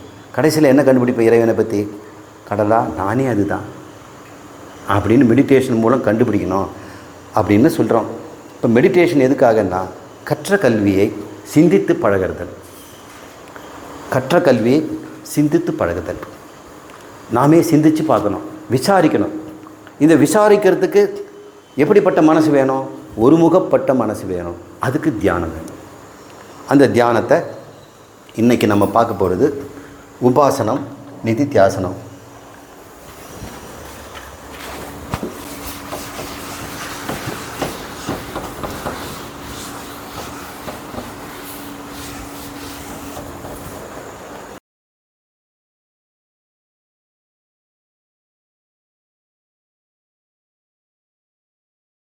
இருக்குது. வாசி யோகங்கிறாங்க, பிராணாயாமங்கள்லாம் சொல்லித்தராங்க. அவங்க நல்லது தான் சொல்லித்தராங்க. அவங்கெல்லாம் ஒரு லெவல் வரைக்கும் தான், ஞானத்தை கொடுக்க மாட்டாங்க. கடைசி வரைக்கும் மனசை ஒருமுகப்படுத்த தான் கற்றுக் கொடுப்பாங்க. மனசு ஒருமுகப்பட்டுடுச்சுன்னா என்ன ஆகும்? ஞானம் இல்லாமல் நினச்சி பாருங்கள். தீமை செய்வனுக்கும் மனசு ஒருமுகப்படுதா இல்லையா? ஒருத்தர் கோபம் வந்துடுச்சுன்னா அவங்கள பற்றி திட்டி தீர்த்து மனசில் ராத்திரி முழுக்க யாரை நினைக்கிறாங்க? அது சஜாதிய விருத்தியா விஜாதிய விருத்தியா? சஜாதிய விருத்தி தானே. ஒன்றை பற்றியே தான் நினச்சிட்டு இருக்கிறாங்க. ஒன்று வாங்கணும் அப்படின்னு நினச்சிட்டோம்னா அது வாங்கி தர வரைக்கும் வேறு எண்ணம் வருதா? அப்போ எல்லாருமே தியானம் பண்ணிட்டு தானே இருக்கிறாங்க. அதுக்கு எதுக்கு தியானம் கிளாஸ் வேறு? வெறுப்பு வந்துட்டாலோ, ஆசை வந்துட்டாலோ, பொறாமை வந்துட்டாலோ நம்ம எல்லாம் தியானம் பண்ணுறோம். இன்னும் நல்லா தியானம் பண்ணுறோம் திருடனுங்க தான். ஜட்ஜு சொல்கிறாரு, my lord, this is not just a murder, it is not a manslaughter, it is a premeditated murder. So I for request you lord to give him maximum punishment, probably capital punishment அப்படின்னு அவர் சொல்கிறார். இருக்கிறதுலே மிகப்பெரிய பனிஷ்மெண்ட்டை கொடுங்க அப்படின்னு கேட்குறாரு. எதுக்காக? என்ன பண்ணாவன்? ப்ரீ மெடிடேட்டட் மர்டர், கொலை செய்வதற்கு முன்கூட்டியே திட்டமிட்டான். அப்போ மெடிடேஷன் என்ன? திட்டமிடுதல். அப்போ ஒருமுகப்பட்டு தானே பண்ணியிருக்கிறான். எந்த எவிடன்ஸும் இல்லாதபடி அவன் செய்திருக்கிறான் பாருங்கள் அப்படின்னு. எப்படியோ மாட்டிக்கிட்டான் அவன் சரியாக மெடிடேட் பண்ணல. எல்லாம் திருடனும், பூட்டை தொழாவுறவன், கதை உடைக்கிறவன் எல்லாரும் மெடிடேஷன் பண்ணுறாங்க. மெடிடேஷன் பண்ணுறது ஒருமுகப்படுவதற்குன்னா எதை குறித்து ஒருமுகப்படும், எதுக்காக நம்ம செய்கிறோன்னு பார்க்கணும். இல்லை, இறைவனை அடைவதற்கு தானே இத்தனை கஷ்டம். அப்போ இறைவனே தள்ளி வச்சுட்டு மெடிடேஷன் கற்றுக்கிட்டு என்ன பிரயோஜனம்? இப்போ கூர்மையான மனசு வந்துருச்சுன்னா என்ன பண்ணுவோம்? மெடிடேஷன் பண்ணுறவங்களாம் என்ன தெரியுங்களாங்க, ஒரு மிதப்பாக போவாங்க. இவங்கெல்லாம் சாதாரண மனிதர்கள். நான் தியானம் பண்ணுறேன், நான் தவசி, நான் தியானத்தில் எம்ஏ படிச்சிருக்கிறேன், எனக்கு டிகிரி கொடுத்துருக்குறாங்க, நான் ஆசிரியர் அப்படின்லாம் சொல்லுவாங்க. மற்றவங்களை ஏறிட்டு பார்க்க மாட்டாங்க, மரியாதை கொடுக்க மாட்டாங்க, பணிவே இருக்காது. இதுக்கா தியானம்? இரக்கமில்லாத மனசு, கொடூர மனசு. அப்புறம் அவங்களுக்கு இந்த தியான பயிற்சியில் உட்காந்துட்டாங்கன்னா, தியானத்தில் உட்காரும் பொழுது அவங்கள தியானம் பண்ண முடியும்னு நினைக்கிறீங்க? மனசில் இருக்கிற அழுக்கு இருக்கும் பொழுது தியானத்தில் உட்காந்தா அந்த தியானத்தை முழுக்க அவங்களுக்கு அந்த கோபம் தான் வெளிவரும். வெறும் வாயில் தான் சொல்லுவாங்க வாழ்க வாழ்க, ஆனால் மனசுக்குள்ளே வெறுப்பு தான் வளரும். முதல்ல மனசை சுத்தம் பண்ணுறதுக்கு கர்மயோகத்தை கற்றுக் கொடுங்க, சாதன சதுஷ்டயத்தை கற்றுக் கொடுங்க. அதை கற்றுக்கிட்ட பிறகு நீங்கள் தியானம் பண்ணி பாருங்கள். இப்போ நான் சொல்லித்தர போகிறேன் தியானம். நீங்கள் தியானத்தில் உட்காரதெல்லாம் அவங்க போய் கற்றுக்குங்க. யம, நியமம், ஆசனம், பிராணாயாமம், பிரத்யாகாரம், தாரணை, தியானம், சமாதி எல்லாம் அவங்கக்கிட்ட கற்றுங்க. நான் எப்படி தியானம் பண்ணுறதுன்னு மட்டும் சொல்லித்தரேன். மற்ற உட்கார்றதெல்லாம் அவங்ககிட்ட கற்றுங்க. அதை தான் சொல்லிக் கொடுக்க அவங்க லாய்க். ஆனால் ஆழமான இந்த தியான கருப்பொருளை சிந்திக்கின்ற பழக்கத்தை நாம் இங்கே தான் கற்றுக்க போகிறோம். அதுதான் இந்த கிளாஸினுடைய நோக்கம். மரண ஒருமைப்பாடு. இப்போ உபாசனம் என்பதை பார்ப்போம்.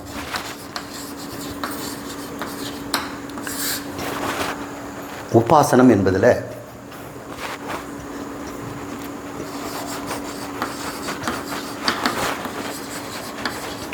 ஆலம்பனம், தேவதா அப்படின்னு ரெண்டு இருக்குது. ஆலம்பனம் பற்றுக்கோடு,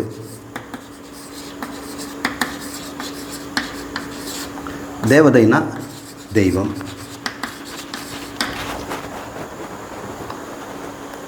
ஏதாவது தெய்வம். இந்த உபாசனையில்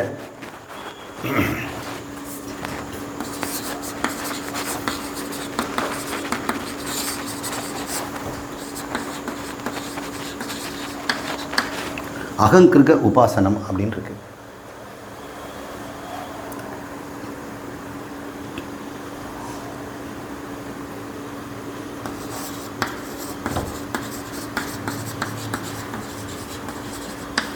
தேவதா உபாசனம் இருக்கு. இந்த டீட்டெயில்ஸ்க்கு நம்ம போக வேண்டாம். டைம் கிடைக்கும்போது, நேரம் கிடைக்கும்போது இதெல்லாம் நான் பேசுவேன். இப்போது ஆலம்பனம் என்ன, தேவதா என்றான்னு பாருங்கள்.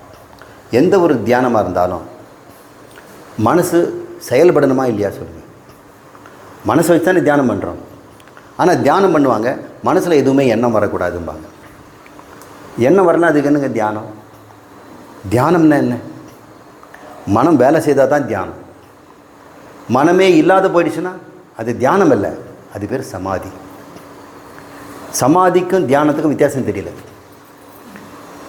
முதல்ல தியானம் பண்ணிவிட்டு அப்புறம்தான் சமாதி. இப்போ சமாதிங்கிறது என்ன அப்படின்னு தெரியாமலே சமாதி சொல்லித்தராங்க. தியானம் என்னன்னு தெரியாமலே தியானம் சொல்லித்தராங்க. தியானம் என்பது ஓடும் மனதை பிடித்து வைப்பது. ஓடும் மனதை பிடித்து வைப்பது தான் தியானம். அப்போ மனசு ஓடணுமா இல்லையா? குழந்தை ஓடிக்கிட்டே இருக்குது, எடுத்து பிடிச்சி மடியில் வச்சுக்கிட்டோம். அந்த குழந்தை என்ன பண்ணு, திமிரட்டி ஓடிடுது. மறுபடியும் பிடிச்சி வைக்கிறோம்.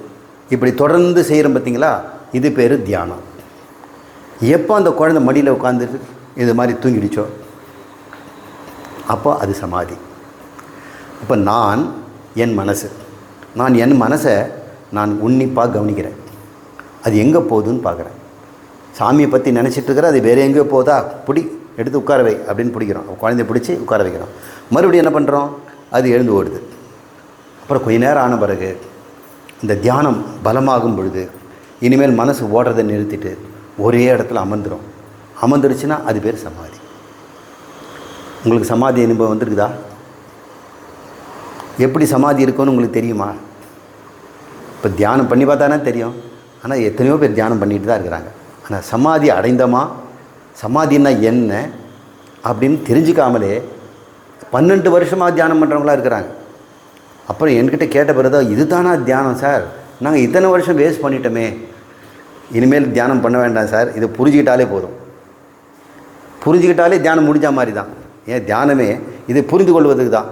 இப்போது மனதுக்கு ஒரு பற்றுக்கோடு வேணும். எதை பற்றி சிந்திக்கிறோம்?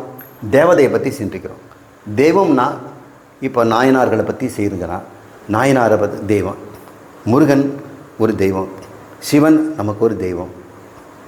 சிவனுக்கும் பலவிதமான தெய்வங்களாக பார்க்குறோம். நடராஜராக பார்க்குறோம், சுந்தரமூர்த்தியாக பார்க்குறோம், உமா மகேஸ்வரராக பார்க்குறோம், மாசானத்தில் இருக்க மயானத்தில் இருக்க ஆண்டியாக பார்க்குறோம் இல்லையா? சில சமயம் காபாலிகனாக பார்க்குறோம். எத்தனையோ உருவத்தில் அவர் பார்க்குறோம். இது பேர் தெய்வம்னு பேர்.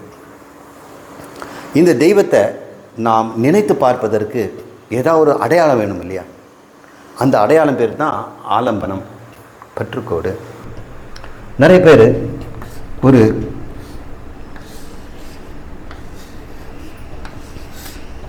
இந்த மாதிரி சிவலிங்கத்தை வீட்டில் வச்சுக்குவாங்க, கோயிலோடு வச்சுக்கலாம். அந்த சிவலிங்கத்தை வச்சு நம்ம தியானம் பண்ணோம்னா இந்த சிவலிங்கத்துக்கு ஆலம்பனம்னு பேர். சிவனை பற்றி நினைக்கிறதுனால அது தேவதான் பேர். பெருமாளை வணங்குறவங்க என்ன பண்ணுவாங்க? பெருமாளுக்கு ஒரு அடையாளம் வேணும் இல்லையா? அவருக்கு சக்கரம் இல்லைன்னா சாலக்கிராமம் இப்படி ஒரு கல் இருக்கும், கருப்பு கலரில். கண்டகின்னு ஒரு நதி இருக்குது. அந்த கண்டகி நதியிலேருந்து அந்த கல்லை பொறுக்கிட்டு வியாபாரம் பண்ணுறாங்க. அதை நம்ம விஷ்ணுவாக நினச்சி பண்ணுறோம். அப்போ இது பேர் என்ன? ஆலம்பனம். இவருக்கு தேவதா யார்? விஷ்ணு. சரி, இப்படி ஒன்று வச்சுட்டு பண்ணுறோம். இது பேர் திரிசூலம். இது ஆலம்பனம். தேவதை யார்? பராசக்தி. ஜபமாலை சரஸ்வதி. முருகனுக்கு ஞானவேல், சக்திவேல், இல்லை பழனி ஆண்டவர் உருவமே, ஏதாவது ஒரு உருவம் அதை நம்ம பயன்படுத்தினோம்னா அது பேர் ஆலம்பனம்னு பேர். ஒரு உருவத்தை வைத்து நாம் மனசை ஒருமுகப்படுத்தணும்.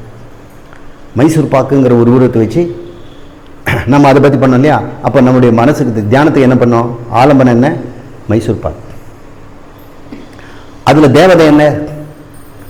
அதில் போடுகின்ற மைதா, மைதாவில் கடலை மாவு, சர்க்கரை, இதெல்லாம் அதை பற்றி சிந்தனைகள். இதனால் என்ன கிடைக்கும்? நல்லா சமையலாம், ஸ்வீட் பண்ணலாம். இப்போ இந்த மாதிரி செய்கிறதுனால என்ன பயன் கிடைக்கும்? பலன் உண்டு. அது என்னன்னு பின்னாடி பார்ப்போம். ஆலம்பனங்கிறது ஒரு பற்றுக்கோடு. நாம் பயன்படுத்த தேவதா ஒன்று. இதை அகங்கிரகம், பாக்கியம் அப்படின்னு ரெண்டாக பிரிச்சுக்கலாம். இந்த டெக்னிக்கல் வேர்டெல்லாம் இப்போ வேண்டாம்.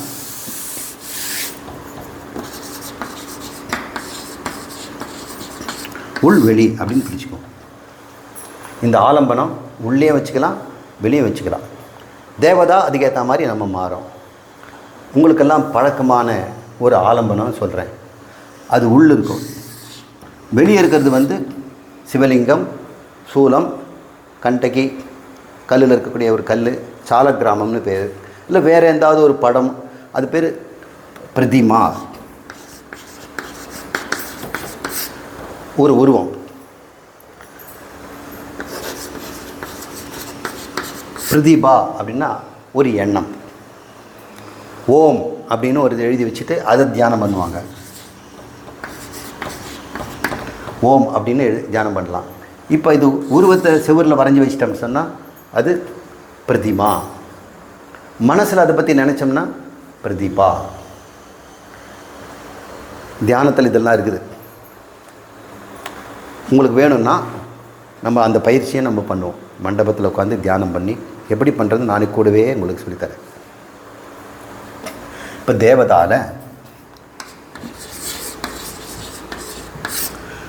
இப்போ ஆலம்பனத்தை முதல்ல முடிச்சுடுவோம். உள்ளுக்குள்ளே ஒரு ஆலம்பனம், வெளியுக்குள்ளே ஒரு ஆலம்பனம். வெளியே இருக்கிறதெல்லாம் இந்த மாதிரி ஊரில். இப்போ மனசுக்குள்ளேயே ஒரு ஆலம்பனம் வைக்கிறது எப்படி? ஒரு அடையாளத்தை நம்ம எப்படி உள்ளே உண்டாக்குறது? மனசுக்குள்ளேயும் நாம் பார்த்த அந்த தெய்வத்தை கொண்டு வரணும். அது ரொம்ப கஷ்டம். கொஞ்ச நேரம் பெருமாளை, திருப்பதியில் இருக்கிற பெருமாள் அப்படியே பார்த்துக்கிட்டு இருக்கணும். பொதுவாக பார்க்கக்கூடாது, அங்குலங்கலமாக பார்க்கணும். மனசு அங்கேயே நிற்கணும், கண்ணில் பார்க்கணும். அதெல்லாம் பார்க்குற குனித்த புருவமும் கோழை செய்வாய் பனித்த சடையும் பவளம் போல் மேனியும், இதெல்லாம் தியானம் பண்ணுறதுக்கு தான். அந்த பாட்டை மனசுக்குள்ள நினச்சி பார்க்கும்போது கண்ணில் எப்படி தெரியணும்? குனித்த புருவமும் அப்படியே வளைஞ்ச புருவமாக, பவளம் போல் செவ்வாய் அப்படியே செவப்பாக வெத்தல் பாக்கு போட்டு அந்த செவசெவசன் இருக்குது, லிப்ஸ்டிக் போட்ட மாதிரி இருக்குது. பனித்த சடையும், தலையில் வந்து பன்னீர் கொட்டுது. அந்த கங்கை அம்மா சிவனை சொல்கிறாங்க. இப்படி தான் தேவாரம் பாடி இருக்குல்ல. இந்த ஒரு பாட்டை மட்டும் எடுத்துக்கிட்டு அதுதான் ஆலம்பனம். அந்த பாடலை ஆலம்பனம் வச்சுட்டோம்னா அது பேர் பிரதீபா. அதுக்கு முன்னாடி அந்த சிவனை கண்ணால் பார்த்துக்கணும். ஒரு படத்தை கோயிலுக்கு போகிறோமே, எதுக்கு போகிறோம்? கன்னத்தில் போட்டுக்கிட்டு சீக்கிரம் பிரசாதம் வாங்கிட்டு வர்றதுக்கா? தியானம் பண்ணுறது. எந்த கோயிலே தியானம் பண்ண விடுறாங்களா? நிற்க விடுறாங்களா? ஒரு காலத்தில் அப்படி தான் இருந்தது. தியானம் பண்ணுறதுக்கு தான் கோயிலுக்கு போனாங்க. இன்றைக்கி ஏதோ பிரார்த்தனை பண்ணுறதுக்கு கேட்டுட்டு க்யூவில் நின்றுட்டு விபூதி வாங்கிட்டு போகிறாங்க. நீங்கள் அதுக்கெல்லாம் நீங்கள் கவலைப்பட வேண்டாம். இப்போ தான் படம்லாம் இருக்குது. திருவண்ணாமலை அப்பனுடைய படம், செந்தில்வேல் முருகனுடைய படம், ஏதாவது படம் கிடைச்சதுன்னா அதை உற்று நோக்குங்க. விக்கிரகத்தை நீங்கள் கொண்டு வந்து பாருங்கள். ஓவியமாக இருந்தாலும் சரி, அந்த பாடலை தேவாரம் திருவாசகம் போன்றதெல்லாம் எப்படி பாடியிருக்கிறாங்க. அந்த பாடல் வரிகளை மனசில் கொண்டு வந்து மனசை அதே மாதிரி நினைக்கணும். ஒரு 10 நிமிஷம் முருகனையோ சிவனையோ பெருமாளையோ சரஸ்வதியோ பராசக்தியையோ நீங்கள் பார்க்க முடியாதா? இது தாங்க தியானம். இதை விட்டுட்டு நம்ம என்னென்னமோ பண்ணிகிட்ருக்குறோம். சத்தம் போடுறது என்ன, பிராணாயாமம் பண்ணுறது, மூச்சு விடுறது என்ன, கத்துறது என்ன, குதிக்கிறது என்ன, கையை தூக்கி ஆடுறது என்ன. இதனால் மனசு என்ன ஆகும்? மனசு பழையபடியே தான் இருக்குது. தியான கிளாஸ் போயிட்டு வந்தவங்களாம் திருந்தது நான் பார்த்ததே இல்லை. அவங்க முன்னை விட கோபக்காரராக இருக்கிறாங்க. சாந்தமாக இருக்கிறது பேசி நடிக்கிறாங்க. தூய உடையை அடிச்சுக்குவாங்க, புன்முறுவலோடு பேசுவாங்க, ஆனந்தமாக இருப்பாங்க. உள்ளுக்குள்ளே அதே கோபம், தாபம், பொறாமை, வெறுப்பு. அவங்க குடும்பத்தில் போய் பாருங்கள். என்கிட்ட சில சமயம் அப்படி வந்திருக்கிறாங்க. 3 பேரும் அடிச்சுக்கிட்டாங்க. 3 பேருமே இந்த தியான கிளாஸில் ஆசிரியர் பயிற்சி முடித்தவங்க. குடும்பத்தில் தாங்க முடியாத தொல்லை, சமாதானப்படுத்த இங்கே வர வேண்டியது. இதுக்கு தான் தியானம் படிச்சிங்க. அப்போது இந்த தெய்வத்தை நம்ம தியானமாக உள்ளுக்குள்ளே கொண்டு வந்து பார்க்கலாம், வெளியே வச்சுக்கலாம். இதை உள்ளே வெளியே பார்க்கும் பொழுது நாம் என்ன பண்ணுறோம்? அந்த தெய்வத்தினுடைய குணத்தை எண்ணி பார்க்குறோம். இது பேராக குணத்தியானம்னு பேர். யாராவது தெய்வத்தினுடைய குணத்தை என்கிட்ட இருக்குதுன்னு பார்த்துருக்குறாங்களா? தன்னிடம் இருக்குதுன்னு பார்த்துருக்காங்களா? ஆஞ்சநேயரை தியானம் பண்ணு. ஆஞ்சநேயருடைய குணம் என்னங்க? அசாத்திய பலம். ஆனால் அந்த பலம் அவருக்கு தெரியாது. அவர் கடலையே கிடப்பார், ஆனால் அவருக்கு தெரியாது. எப்படிங்க அப்படின்னு ராமர் கேட்குறாரு. ஏய் அனுமந்தா, ராம் ராம்னு சொல்லிட்டு போடா அப்படின்றார். ராம் ராம்னா பறக்கிறார். தன்னால் பறக்க முடியும்னு தெரியல. விஸ்வரூபம் எடுக்க முடியுது, குட்டியாக மாற முடியுது. அந்த அசோகவனத்தில் அப்படி தானே பண்ணார். இத்தனை சக்தி அவருக்கு எப்படி வந்ததுனாங்க? ராமர் கொடுத்தாருங்கிறார்.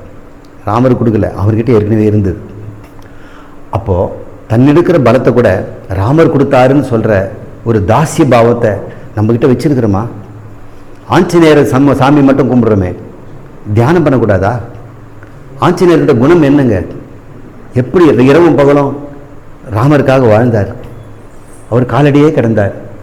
எவ்வளோ தியாகம் பண்ணியிருக்கிறார். லக்ஷ்மணருக்கும் ராமருக்கும் மூர்ச்சையாகும் பொழுது அங்கே போய் மலையை தூக்கிட்டு வந்தார் இல்லையா? இதெல்லாம் நினச்சி பார்க்கும் பொழுது, அவர் அந்த கதையை நம்ம பார்க்கும் பொழுதெல்லாம், நான் ராமனுக்கு ஆஞ்சநேயராக இருக்கக்கூடாதா? என் குருநாதருக்கு அப்படி இருக்க மாட்டேனா? என்னோடய கணவனுக்கு நான் அப்படி வாழ மாட்டேனா? கணவன் தன் மனைவிக்கு இப்படி வாழ மாட்டேனா அப்படின்னு நினச்சி பார்த்தானா, இந்த தியானத்தில் எத்தனை நாள் தியானம் தேவைப்படுதுங்க? அவன் அது மாதிரி மாறிடுவான்ல. அந்த பலனை சொல்கிறேன். இந்த குணங்களை கொண்டு வரணும். முருகன் அப்படின்னு தியானம் பண்ணினா முருகனுடைய குணங்களாக என்னன்னு பார்ப்போம். எத்தனை பேர் பாடியிருக்கிறாங்க? ஊமையை பேச வச்சாங்கிறாங்க, செத்தவனை உயிர் பார்க்கணுங்கிறாரு. எத்தனையோ கதைகளை சொல்கிறாங்க. நான் பழனிக்கு போய் வந்தால் இப்படி ஆயிடுச்சு, பெருமாளை பார்த்துட்டு வந்து இப்படி ஆயிடுச்சுங்கிறாங்க. சபரிமலைக்கு போயிட்டு வந்தாங்க. அந்த சபரிமலை ஐயப்பனுடைய விக்கிரகத்தை வீட்டில் வச்சுக்கோங்க, பூஜை ரூமில் வைங்க. ஒரு 5 நிமிஷம் நின்றுட்டு ஓடிட்டாதீங்க. கண்ணார காணுங்க, அந்த முகத்தை பாருங்கள், குண்டலை கேசத்தை பாருங்கள், கழுத்தில் கண்டாமணி இருக்கிற மணியை பாருங்கள், கையில் இருக்கக்கூடிய சின்முத்திரையை கவனிங்க. நீ என்ன சொல்ல வர சுவாமி, ஏன் இப்படி கையை வச்சுருக்கிறீங்க? இந்த ஆணவ கண்மம் மலம்ங்கிறத விட்டுட்டு ஜீவாத்மாவை பரமாத்மாவை சேர்த்துக்கிடா. குருக்கிட்ட போய் இது அர்த்தத்தை கேட்டுக்கிடா. இந்த சின்முத்திரை என்னன்னு பார். அவித்யா காம கர்மம் இந்த 3ஐயும் விளக்கிட்டு உன்னுடைய ஆத்மாவை இறைவனுடைய ஆத்மாவோடு சேர்த்துட்டு முழுமையாக்கிடு. இதுதான் சின்முத்திரை. எல்லா கோயிலும் பானம் இப்படி தானே வச்சுருக்கிறாங்க. நீங்களும் பண்ணும்போது தானே இதனுடைய அர்த்தம் என்ன, இதை போய் சிந்திக்கலாமில்ல. இந்த குணத்தை தன்னிடம் இருப்பதாக பார்ப்பது. சரஸ்வதியுடைய குணம், ஈஸ்வரனுடைய குணங்கள், பார்வதியினுடைய குணங்கள், லக்ஷ்மியோட குணங்கள், ஆஞ்சநேயரோட குணங்கள், பெரிய மகாத்மாவுடைய குணங்கள் எல்லாம் தன்னிடம் இருந்தால் எப்படி இருக்கும் அப்படின்னு கொஞ்ச நேரம் தியானம் பண்ணி பார்த்தா எப்படி இருக்கும்? தியானத்திலேயாவது நீங்கள் உங்களை அது மாதிரி மாற்றிக்கூடாதா? உலகத்தில் மாற்ற முடியாவிட்டாலும் உள்ளுக்குள்ளே நீங்கள் தியானத்தை ஒரு 20 நாள் 30 நாள் 1 வருஷம் தொடர்ந்து செய்துட்டிங்கன்னா நீங்கள் ஆஞ்சநேயராக ஆகிட மாட்டிங்களா? அங்காளம்மன் ஆக மாட்டிங்களா? இன்றைக்கி சத்தியலோகத்தில் இருக்கக்கூடிய தேவதைகள் குலதெய்வம்னு சொல்கிறோம் இல்லையா, அவங்கெல்லாம் யாருன்னு நினைக்கிறீங்க? உங்களுக்கெல்லாம் குலதெய்வம் இருக்குல்ல, அவங்கெல்லாம் உபாசகர்கள் தான். தன் வாழ்நாளையே இந்த தியானத்திலே உபாசனை செய்தே செலவிட்டதுனால அவங்க பெற்ற பேர் என்ன? சத்தியலோகத்தில் இந்த கல்பம் முடியும் வரை அங்கேயே தெய்வமாக வாழ்ந்து கொண்டு அந்த குலத்தாருக்கெல்லாம் பிரார்த்தனை செய்யும் போதெல்லாம் நல்லது செய்கிறவங்கெல்லாம் நம்மளை மாதிரி வாழ்ந்தவங்க தான். என்னோடு வாழ்ந்தவர் ஒருத்தர் இருந்தார், என்னோடய குருநாதர். அவர் அங்காளம்மன் உபாசகராக இருந்தார். எப்பொழுதுமே அங்காளம்மன் பக்தி தான். அவர் ஒரு மந்திரம் வச்சுருந்தார். அம்மா, தாயே, தயாபரி, சங்கரி, உமா மகேஸ்வரி, அங்காள பரமேஸ்வரி, ஆதி பராசக்தி தாயே காப்பாற்று. இதுதான் அவருக்கு தெரிய மந்திரங்க. சமஸ்கிருதமோ எந்த இதோ திருவாசகம் எதுவுமே தெரியாது. அவராக இந்த மந்திரத்தை சொன்னார். இந்த மந்திரத்தை சொல்லி சொல்லி சொல்லி மந்திரத்துக்கு ஒரு சக்தி இருக்குது. உங்கள் நம்பர் ஞாபகம் வந்துடுச்சுன்னா டெலிஃபோன் நம்பர், அதுக்கு ஒரு சக்தி இருக்குல்ல. நீங்கள் யார் நம்பரை வச்சுருக்கிறீங்க? ஒரு கலெக்டர் நம்பர் உங்ககிட்ட இருந்து வைங்க. அந்த கலெக்டரோட நம்பர் போட்டு பேசி பேசி பழகிட்டீங்கன்னு வைங்க. அப்போ கலெக்டருக்கு உங்களுக்கு எவ்வளோ ஒரு கனெக்ஷன் வந்துடுச்சு இல்லை? அதுக்கப்புறம் ஒரு நம்பர் தட்டினா போதும், நான் கலெக்டர் என்ன வேணும் சொல்லுங்கள் அப்படின்னு செய்வார்ல. அப்போ நீங்கள் யார் நம்பரை வச்சுருக்கிறீங்க? கலெக்டர் நம்பராக வச்சுருக்கிறோம், மந்திரி நம்பராக வச்சுருக்கிறோம். நமக்கு கடவுள் நம்பர் ஒன்று இருக்குது. அந்த நம்பர் அடித்த உடனே கடவுள் என்ன வேணும்னு கேட்பார். அதுதான் மந்திரம். கடவுளை நமக்கு கனெக்ட் பண்ணுறது மந்திரம் தான். ஒவ்வொரு கடவுளுக்கும் ஒரு மந்திரம் இருக்குது. பைரவருக்குன்னு ஒரு மந்திரம் இருக்குது, விநாயகருக்குன்னு ஒரு மந்திரம் இருக்குது. அந்த மந்திரத்தை எத்தனை தடவை சொன்னால் அது மனசில் நிற்கும். நீங்கள் எத்தனை தடவை நீங்கள் நம்பர் கூப்பிட்றீங்களோ, அம்மாவுக்கிட்ட நீங்கள் எத்தனை தடவை பேசியிருக்கிறீங்க, வீட்டுக்காரர்கிட்ட எத்தனை தடவை பேசியிருக்கீங்க, மகள் ஸ்கூலுக்கு போயிருந்தாக்கா அவங்கள எத்தனை பேசியிருக்கீங்க, சாமிக்கிட்ட எத்தனை தடவை பேசியிருக்கிறீங்க? கூப்பிட்ட குரலுக்கு வருவாரா? அழைத்தவர் குரலுக்கு வருவேன் என்றான் கீதையிலே கண்ணன். எப்போ வருவார்? அவங்க நம்பரை ஞாபகம் வச்சுருக்கீங்களா? என்றைக்காவது ட்ரங்க் கால் போட்டிருக்கீங்களா? கூப்பிட்ருக்கீங்களா? மந்திரங்களை வைத்துக்கொள்ளுங்கள். ஏதாவது ஒரு மந்திரத்தை பிடிச்சிக்குங்க. அந்த மந்திரம் அந்த தெய்வத்துக்கு அடையாளமாக இருக்கணும். அந்த மந்திரம் இப்போ உங்களுக்கு ஆலம்பனமாகி போச்சு. தேவதை அங்கே இருக்கிறாங்க. இப்போ என்னுடைய குருநாதர் அந்த சுவாமி பல வருடங்களாக மந்திரத்தை சொல்கிறார். ஒரு மந்திரம் அதில் எத்தனை அக்ஷரங்கள்னு பார்க்கணும். ஒவ்வொரு மந்திரத்துக்கும் அக்ஷரங்கள் உண்டு. காயத்ரின்னு ஒரு மந்திரம் இருக்கு இல்லையா, அந்த காயத்தில் 24 அக்ஷரம் இருக்குது. ஓம் பூர் ஸ்வஹ விட்டுடுங்க. தத் சபிதுர் வரேண்யம் பர்கோ தேவசி தீமகி தியோயோன பிரச்சோதயாது. இதில் எத்தனை எழுத்துக்கள் பார்த்தா 24 எழுத்து இருக்குது. 24 லட்சம் நீங்கள் அந்த மந்திரத்தை சொல்லிட்டீங்கன்னா அது பேர் அக்ஷர லட்சம். ஒரு அக்ஷரம்னா எழுத்துங்க. ஒரு எழுத்துக்கு 1 லட்சம் அப்படின்னா அந்த மந்திரத்தில் எத்தனை எழுத்து இருக்குது? அத்தனை லட்சம் முறை நீங்கள் அந்த மந்திரத்தை சொல்லணும். தியானம், கண்ணை மூடி தியானம் பண்ணணும். வேற எங்கேயும் மனசு போகக்கூடாது. இந்த மந்திரத்திலேயே இருக்கணும். அட்சரம் இருக்குதோ அத்தனை மந்திரம். அப்போ ஓம் நம எத்தனை அட்சரம் இருக்குது? நம சிவாய எத்தனை அட்சரங்க? அதனால் பஞ்சாட்சரம்னு பேர். 5 லட்சம் முறை நீங்கள் ஓம் நம சொல்லியிருக்கிறீங்களா? சொல்லுங்கள்.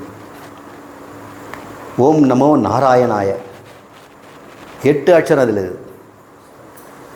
சரவண பவ சடாட்சரம், சடாட்சர வேல்னா சொல்லுவாங்க, பேரெல்லாம் வச்சுக்கோங்க. சடாட்சரம்னு பேரெல்லாம். ஷட் அட்சரம், ஷட்னா 6. 6 லட்சம் முறை அந்த மந்திரம் சொல்லிட்டோம்னா முருகர் வசமாயிடுவார். இப்போ யாரெல்லாம் அட்சர லட்சம் செய்கிறாங்களோ அவங்களுக்கு கிடைக்கிறது மந்திர சித்தின்னு பேர். மந்திரம் சித்தி ஆகி போச்சு. மந்திரத்தை சொல்கிறதுக்கு ஒரு மெஷின் இருக்குது இப்போல்லாம். அதில் ப்ளக்கு போட்டு விட்டால் ஓம் நம சிவாய் அப்படிலாம் சொல்லக்கூடாது, எந்திரமாக சொல்லக்கூடாது. மனசில் முருகனை பார்த்துக்கிட்டே இருக்கணும். வாயில் சப்தம் சரவண பவ சரவண பவ, ஓம் சரவண பவ, ஓம் சரவண பவ, ஓம் சரவண பவ. மனசு எங்கேயோ ஓடிவிடாது. பால்காரன் வந்துட்டானா, பையன் பெல் அடிக்கிறானா, மனசு அதே முருகன்லேயே இருக்கணும். முருகனுடைய கிரீடத்தில் ஆரம்பிங்க, இல்லை முருகனுடைய பாதத்தில் வாங்க. பாதாதி கேசம், பாதத்தை பாருங்கள். சீதக்கலப செந்தாமரை பூம் பாதச்சிலம்பு பல இசை பாட பொன்னரை ஞானமும் பூந்துகில் ஆடையும் அப்படின்னு ஔவையார் பிள்ளையாருடைய காலிலேருந்து ஆரம்பிக்கிறாங்க. பாதச்சிலம்பு, சீதக்கலபம், கலபம்னா சந்தனம், சீதம்னா குளிர்ச்சி. குழுன்னு சந்தனம் பூசியிருக்கிறாராம் காலில். அந்த கால் தொட்டோம்னா பகவான் கால் அப்படியே சந்தனத்தை தொட்டா மாதிரி இருக்குதான் அப்படின்னு தியானம் பண்ணக்கூடாதா?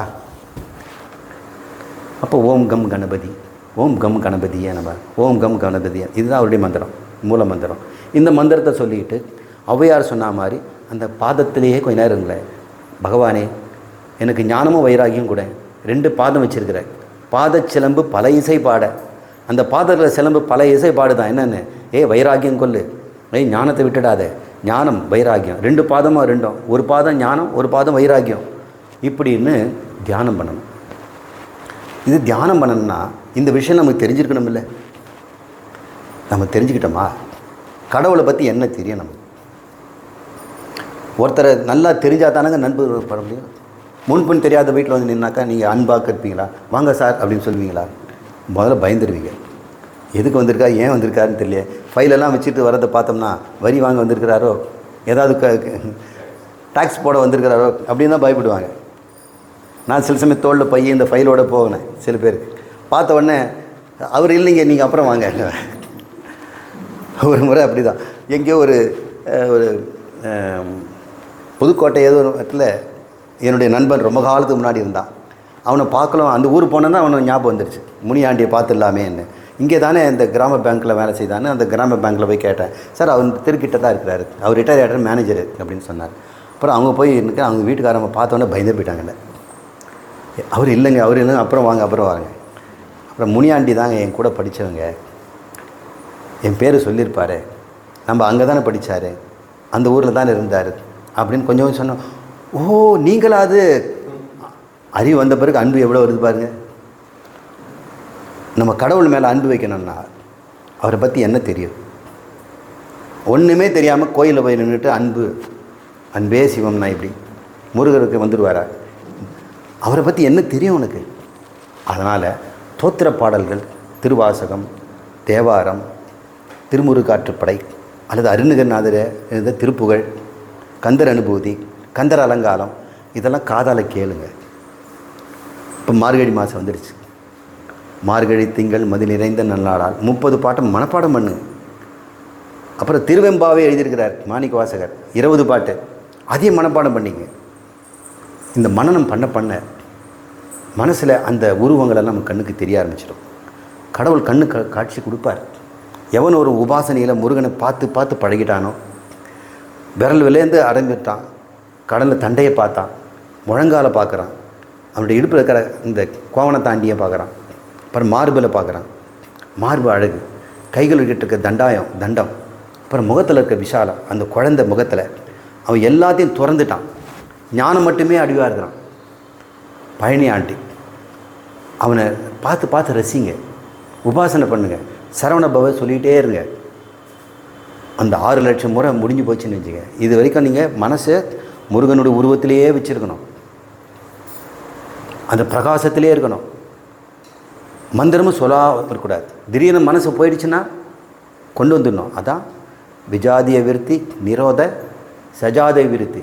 இந்த முருகன் மேலேயே இந்த விருத்தியை வச்சுக்கிட்டு மனசில் ஜபத்தையே சொல்லிக்கிட்டு இருந்தோம்னா மனசு ஒருமுகப்பட்டது இல்லையா? அப்புறம் எப்படிங்க முருகர் காட்சி தராமல் இருப்பார்? நீங்கள் ஜபம் பண்ண பழகிட்டீங்கன்னு வைங்க, அந்த நேரம் வந்தால் வாய் ஜபம் ஆரம்பிச்சிடும். காலையில் எழுந்த உடனே பால்லேருந்து பாத்திரம் எடுத்து அழுப்பது முன்பெல்லாம் மனசில் நமசிவாய் நமசிவாய் நமசிவாய் நமசிவாயின்னு சொல்லிகிட்டே இருக்கும். நீங்கள் வேறு யார்கிட்ட பேசிகிட்டு இருப்பீங்க, ஆனால் மனசில் வந்து சத்தம் போயிட்டே இருக்குங்க. அந்த நேரம் வந்துடுச்சுன்னு ஜபம் பண்ணுற நேரம் தானாக மனசில் அது வந்துடும். சில நேரம் நமக்கு சினிமா பாட்டு அப்படி வந்துடுது இல்லை? காலையில் ஒரு பாட்டு வந்து சாயங்காலம் வரைக்கும் விட மாட்டேங்குது அந்த பாட்டு. அந்த பாட்டே வந்துட்டு இருக்குது. ஜபம் வந்துடுச்சுன்னா மனசு ஜபரூபமாக மாறிடும். அப்புறம் நீங்கள் அந்த அந்த முருகனாகவே நீங்கள் மாறிடுவீங்க. உங்கள் முருகன் காட்சி தருவான். நிறைய பேர் சொல்கிறாங்க கடவுள் எனக்கு காட்சி கொடுத்தாருங்க. யாரு நம்ம நம்ப மாட்டேங்கிறோம், போய் சொல்கிறாங்க. நிச்சயம் காட்சி கொடுப்பார். என் மனசு முழுக்க அவன் நிரம்பி இருக்கிறான். மனசில் எங்கே இடம் இருக்குது வேறு பொருளுக்கு? முருகனை தவிர வேறு என்ன பொருள் இருக்குது அங்கே? அவனுக்கு எப்படி காட்சி தராமல் இருக்க முடியும்? கண்ணை மூடினா அந்த பிம்பம் தெரியுது. கண்ணு முன்னாடியே திறந்தாலும் தெரியுது. போங்க வரவங்கெல்லாம் முருகனாக தெரியுறாங்க. குழந்தை ஓடி வச்சுருந்தாக்கா முருகன் ஓடி வரான்னு தான் தெரியுது. அவன் தான் பரபக்தி.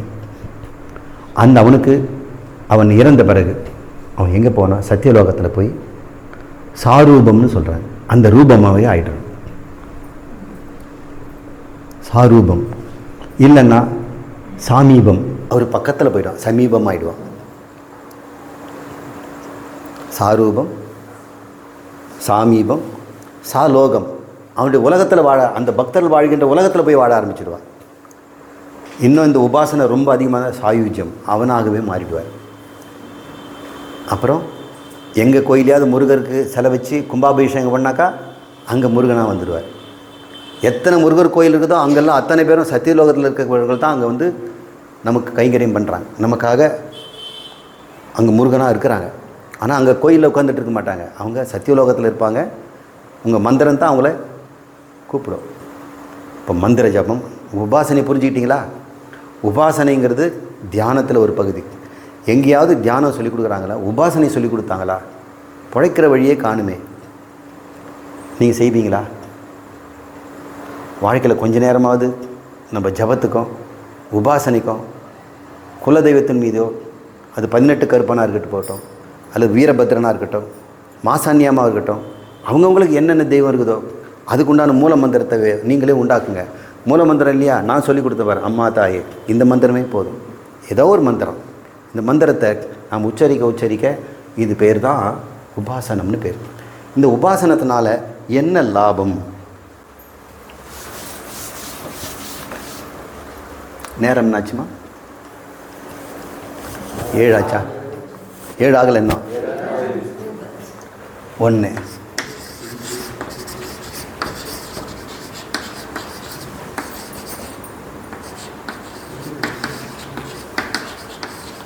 இகலோக ஐஸ்வர்யம். இந்த பூமியிலேயே வாழும் பொழுதே சகல ஐஸ்வர்யத்தோடு வாழ்ந்துடும். நோய் நொடி இல்லாமல் வாழ்ந்துடும்.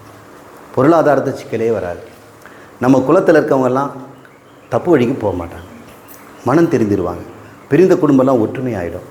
இதுதான் இகலோக ஐஸ்வர்யம்.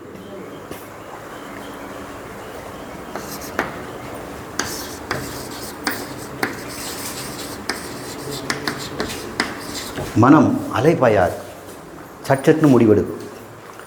ஆசையில் தான் அலைப்பாயுது. ஆசைகள் அடங்கி போயிடும். மனசு ஒரு இடத்துல குவிஞ்சு போச்சுன்னா ஆசையே இருக்காது. உங்களுக்கு எதுவும் ஆசை இல்லைங்களா சார்? நீங்கள் ஆசை அடைஞ்சு என்ன பண்ண போகிறீங்க? சந்தோஷமாக இருப்பேன். நான் ஆசை இல்லாமல் சந்தோஷமாக இருக்கேன். நம்ம சந்தோஷம் கிடைக்கிறது எதுங்க? ஆசையா? ஆசை இல்லாமல் இருக்கிறதா? ஆசை இல்லாமல் இருந்தால் சந்தோஷத்தை கெடுக்கிறது எது? ஆசை. இப்போ சந்தோஷத்தை கொடுக்கறது ஆசை இல்லாமல் இருக்குது. அப்போ எப்போல்லாம் நீங்கள் சந்தோஷப்படுறீங்க தெரியுங்களா? ஆசை நிறைவேறும்போது. அப்போ ஆசை நிறைவேறுச்சுன்னா ஆசை என்னாச்சு? அழிஞ்சு போச்சு. நம்ம ஆசைகளை அழிக்கத்தான் பார்க்குறோம். எப்படி பார்க்குறோம்? செலவு செய்து அழிக்கிறோம். ஒரு ஆசைப்பட்ட ஒரு பொருளை வாங்குகிறோம், செலவு பண்ணுறோம், அந்த ஆசை அழியுது, சந்தோஷம் கிடைக்கும். ஆசை அழிந்தால் சந்தோஷம் கிடைக்கும். ஆசையை இல்லைன்னா சந்தோஷம் போகவே போகாது. நிரந்தர சந்தோஷம் யாருக்கு? ஆசை இல்லாதவனுக்கு. ஆசை இல்லவனுக்கு சந்தோஷம் துளி கூட கிடையாது. ஆசைங்கிறதுக்கு, ஆசைக்கு நெய் ஊற்றி வளர்த்தோம்னா, நெருப்புக்கு என்னங்க ஆசை? நெய் தானே. அப்போ நெய்யை கொடுத்தோம்னா நெருப்பு திருப்தி அடைஞ்சிடுமா? இன்னும் கொழுந்து விட்டு எரியும். இன்னும் கொடுன்னு கேட்கும். சரி இன்னும் கேட்குதேன்னு சொல்லிட்டு இன்னும் கொஞ்சம் நெய் ஊற்றி அன்னைக்கு பார்த்தோம்னா இன்னும் நிறைய கேட்கும். இந்த ஆசைங்கிற நெருப்பு, அதுக்கு தீனி போட்டோம்னா பல மடங்கு பெருசாக. ஆசை நிற்கும்போது தான் அமைதி. குழந்தை ஆசைப்படுது, அழுது கத்துது, கிலுகிலு போய் கொடுத்த உடனே அடங்கி போச்சா இல்லையா? இப்போ நம்ம சந்தோஷங்கிறது என்னங்க? ஆசை நீக்கம் தானே. சந்தோஷத்தை நம்ம என்ன நினைக்கிறோம்? ஆசை நீக்கம்னு நினைக்கிறோம். எத்தனை ஆசை நீக்கியிருக்கிறோம் நம்ம? ஒவ்வொரு ஆசை நீங்கும் பொழுதும் புது புது ஆசையை உண்டாக்கி தானே வருது. கார் மேலே ஒரு ஆசை வந்துருச்சுன்னா அப்புறம் அதுக்கு பேனட் வாங்கணும், அழகு பண்ணணும், உள்ள அலங்காரம் பண்ணணும், அதை பண்ணணும், இதை பண்ணணும், அதுக்கு மேலே ஆசை பிறகு. அப்புறம் அந்த ஆசை முடிஞ்ச உடனே இந்த கார் எடுத்துகிட்டு இங்கே போகணும், அங்கே போகணும், இங்கே போகணும். அப்புறம் அங்கே போன உடனே என்னாச்சு? அங்கே பார்த்த பொருளே இன்னும் வருது. இந்த காரை நமக்கு நல்லா இல்லை, இன்னும் வேறு கார் வாங்கணும். இந்த ஆசைகள் குட்டி போட்டுக்கிட்டே இருக்கும். அப்போது எப்போ நீ சந்தோஷப்பட போகிற? எப்போ உனக்கு ஆசையெல்லாம் நிற்க போகுது? பழனி ஆண்டி ஆசையை விட்டுட்டான். அதனால் அந்த சாமி படத்தை வீட்டில் வச்சுக்க மாட்டேங்கிறாங்க. ராஜ அலங்காரம் தான் பார்க்கணுமா? இங்கே பாருங்கள், பழனியில் போயிட்டு அவனே எனக்கு உலகமும் வேண்டாம், ஊரும் வேண்டாம், அம்மையும் வேண்டாம், அப்புறம் எனக்கென்று ஒரு உலகம், எனக்கென்று ஒரு மக்கள், எனக்கென்று பக்தர்கள் இருப்பார்கள் அப்படின்னு சொல்லிட்டு அவன் போனான். அவன் கோமனை தாண்டியாக போயிருக்கான், துறவுக்கு போயிட்டான். ஆனால் அவனை விடாத அவனுக்கு ராஜ அலங்காரம் பண்ணி அதை தான் பார்க்கணுங்கிறான். பாவமாக இருக்குது. நம்ம புரிஞ்சிக்கவே மாட்டேங்கிறோம். பகவான் கிருஷ்ணர் ஆலிலையில் படுத்துட்டு இருக்கிறார். அவருக்கு சந்தோஷமாக இருக்கிறார். அதுக்கு என்ன பண்ணிகிட்டு இருக்கார் தெரியுமா? தன் கட்டவரில் அவர் சுற்றிக்கிட்டு இருக்கார். தனக்கு சுகம் தானே. இன்னொரு பொருள் அவருக்கு வேண்டியதில்லை. நாம் ஏதாவது முன்னத்தங்கிட்ட தான் பிடிக்கி சந்தோஷம் படுறோம். ஆனால் பகவான் கிருஷ்ணர் காட்டிக்கிட்டே இருக்கிறார். டே, எனக்கு நான் தான் ஆனந்தம். ஆனந்தம் இங்கேருந்து வருது. இங்கேருந்து காசு கொடுத்து நான் வாங்க போகிறதில்ல. இங்கே ஆனந்தம் இருக்கும்போது நான் ஏன் வெளியே போகிறேன்?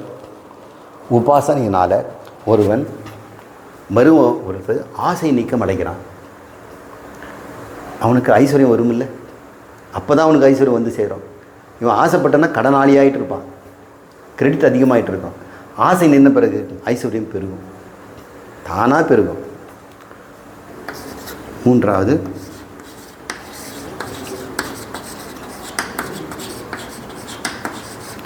மேல் உலகத்தில் போய் இறந்த பிறகு நிம்மதியாக வாழலாம். இன்னும் நாலாவது ஒன்று, சாரூபம். எந்த தேவதையை வணங்கினியோ அந்த தேவதையாக இருந்தான். என்னுடைய குருநாதர் அங்காளம்மனை அவர் வணங்கினார். இப்போ சாரூபம் ஆகிட்டார். அவர் ஆம்பளை தான், இப்போ அங்காளம்மா ஆகிட்டார். இப்போ கூப்பிட்ட குரலுக்கு வருவார். ஆனால் கூட வாழ்ந்தல்ல, அவரை பற்றி தெரியுமில்ல, எவ்வளோ புகழ்ச்சி பாடுவேன். இப்போ எனக்கு இன்னொரு சாமி இருக்கிறார், கூப்பிட்ட குரலுக்கு வருவார். உங்களுக்கு ஒன்று வேணும் இல்லை? என் சாமியும் உன் சாமி தான், நீங்களும் கூப்பிட்டு வருவார். உங்களுக்கு ஐயப்பன் வேணுமா? ஐயப்பனை கூப்பிடுங்க. ஐயப்பனோட உறவு வைங்க, முருகனோட உறவு வைங்க. உற்றோமே ஆமோ உனக்கென்று வேறு செய்வோம் அப்படின்னு சொல்கிறாள் ஆண்டு. உனக்கு தான் உற்றோர் ஆகிட்டேன் நான், எனக்கு சொந்தக்காரெலாம் கிடையாது, நீ தான் கண்ணா, நீ தான் எனக்கு உறவு, உன்னையிட்டு எனக்கு வேறு யாரும் கிடையாது அப்படின்லாம் திருப்பாயில் பாடியிருக்கிறார். இப்போ நமக்கு உறவுன்ட்டு எத்தனையோ பேர்கிட்ட போகிறோம், அவங்கள உதாசீனப்படுத்தி, கேவலப்படுத்தி, அவமானப்படுத்தி பின்னாடி வேறு மாதிரி பேசுகிறாங்க. ஆனால் முருகன் அப்படி பேசுவாரா? ஆஞ்சநேயர் அப்படி பேசுவாரா? பைரவர் அப்படி பேசுவாரா? தெய்வத்துக்கு நம்மளால் ஆக வேண்டியது என்ன இருக்குது? நம்ம கொடுத்து தான் ஒரு பசியார போகிறாரா? நம்ம நண்பர்களுக்கு போனால் எதாவது வாங்கிட்டு போகணும். சாமிக்கு பூ வாங்கிட்டு போகிறோம், பழம் வாங்கிட்டு போகிறோம், நைவேத்தியம் பண்ணுறோம். அவர் ஏதாவது அதுக்கு பசியாக காத்துட்ருக்கிறாரா? நாம் நினச்சிக்கிட்டு நம்ம நன்மைக்கு போகிறோம். வெறுங்கையோடு போனால் கூட போதும். ஆனால் ஒரு பச்சிலை, ஒரு துளி தண்ணீர், பழம் எதுவுமே இல்லைன்னா நல்ல வார்த்தை. இப்படி தானே திருமூலர் சொல்கிறார். யாவர்க்குமாம் ஒரு பச்சிலை அப்படின்னு படுறார். நீங்கள் படிங்க, எனக்கு அதான் அது நினைவில்லை, மறந்து போச்சு. நீங்கள் படித்து பாருங்கள். பெரியவங்கள்லாம் என்ன சொல்லியிருக்கிறாங்க பார்த்தோம்னா, இந்த உபாசனைங்கிற தியானத்தில் இத்தனை டெக்னிக் மறைஞ்சிருக்கு. இதெல்லாம் விட்டுட்டு வேறு என்னென்னவோ சொல்லிக் கொடுக்குறாங்க. எல்லாரும் வீட்டிலையே செய்யலாம். இதுக்கு என்ன பண்ணணும்? இந்த உபாசனையில் நியம நிஷ்டையெல்லாம் இருக்குது. பகவானு கூட நம்ம இருக்க போகிறோம், பகவானை நினைக்க போகிறோம்னா நம்ம உடல் தூய்மை வேணும் இல்லையா? குளிச்சிருக்கணும், அதுக்குன்னு ஒரு நேரம் ஒதுக்கணும், அதுக்கு ஒரு நியமம் இருக்குது. கண்ட நேரத்தில் பண்ண முடியாது, கண்ட இடத்துல பண்ண முடியாது. தூய்மையான ஆசனம், தூய்மையான இருப்பிடம், தூய்மையான அறை, இதெல்லாம் நமக்கு வேணும். இந்த உபாசனைக்கு கொஞ்சம் நம்ம அதெல்லாம் பார்க்க வேண்டியிருக்குது. ஆனால் நிதித்தியாசனம் ஒன்று சொன்ன பார்த்தீங்களா, ஞானத்துக்கு பிறகுன்னு, அந்த தியானம் முற்றிலும் வேறானது. அதுக்கு எந்த விதமான கட்டுப்பாடே கிடையாது. குளிக்கணுங்கிறது இல்லை, சாப்பிடணுங்கிறது இல்லை, உட்காந்துக்கிட்டு தான் தியானம் பண்ணுறது இல்லை. நின்றுக்கிட்டும் பண்ணலாம், படுத்துக்கிட்டும் பண்ணலாம், வண்டி ஓட்டிகிட்டும் பண்ணலாம், இங்கே இருந்தால் குளிச்சுக்கிட்டும் பண்ணலாம், பல் துளக்கும் போதும் பண்ணலாம். அந்த நிதித்தியாசனங்கிறது வேறு வகை, ஞானத்துக்கு பிறகு வருகின்ற ஒரு தியானம். அந்த தியானத்தை இப்போ நம்ம சொல்ல வேண்டாம். இப்போ நாமெல்லாம் ஒரு பிகினர்ஸ் தானே, நம்ம முதல்ல உபாசனையில் இருப்போம். சரி, இன்றைக்கி இந்த அளவுக்கு நிறுத்திக்குவோம். மறுபடி அடுத்த வாரம் வரும்போது இந்த தியானத்தில் பதஞ்சலி முறையில் எப்படியெல்லாம் தியானம் பண்ணுறது அப்படிங்கிற ஒரு முறையை நான் சொல்லித்தரேன். உங்களுக்கு வேறு எங்கேயாவது தியான குருநாதர்கள் இருந்தாங்கன்னா அவங்க முறையை நீங்கள் பின்பற்றலாம். ஆனால் அடிப்படை அறிவை நம்ம வச்சுக்கிட்டு செய்தோம்னா அவங்க சொல்கிறது நல்லா புரியும், நம்ம கரெக்டாக செய்வோம். மனசை ஒருமைப்படுத்துவதுக்கு தான் தியானம், மனதை தூய்மைப்படுத்துவதுக்கு கர்மயோகம். ரெண்டுத்தையும் நம்ம வாழ்நாள் முழுக்க கடைப்பிடிச்சிட்டோம்னா அப்புறம் ஞானம் ரொம்ப சுலபம். இந்த ரெண்டும் தேர்முட்டின்னு சொல்லுவாங்க. ஒரு பெரிய தேர் இருக்கும், அந்த தேர்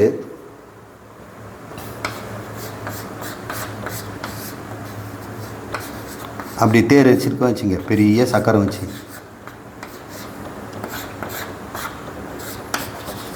இந்த தேருக்கு இங்கே சின்ன விக்கிரகம் இங்கே வைப்பாங்க.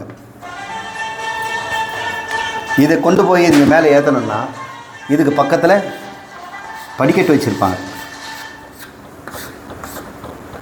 இந்த படிக்கட்டு மேலே தான் இதை கொண்டு போய் எடுத்துகிட்டு போவாங்க. இங்கே எடுத்துகிட்டு போன உடனே நேராக உள்ள தள்ளிடுவாங்க. இது படிக்கட்டு இல்லைன்னு கொண்டு போய் உள்ளே வைப்பீங்க. இது பேர் என்ன? தேர்முட்டின்னு பேர். தேரை கொண்டாந்து இங்கே பக்கத்தில் வச்சுடுவாங்க. கர்மயோகம், தியான யோகம். இங்கே நீங்கள் உள்ளத்தை கொண்டு போயிட்டீங்கன்னா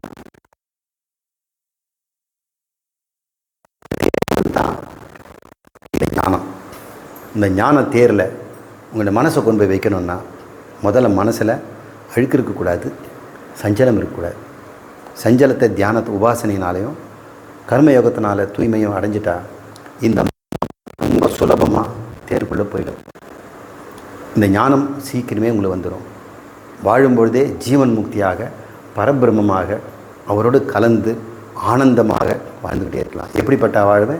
அழியாத, மாறாத, ஆனந்தமான வாழ்வு. மற்றவங்களுக்கு எல்லாம் என்ன பண்ணுறோம்? அழிஞ்சிடுவோன்னு பயம். நான் அழிஞ்சிடுவனோ, குடும்பம் அழிஞ்சிடுமோ, பொருள் அழிஞ்சிடுமோ, வீடு அழிஞ்சிடுமோ, சொத்து அழிஞ்சிடுமோ, அழிவை பற்றியே பயம். ஆனால் நான் யார்? அழியாதவன்.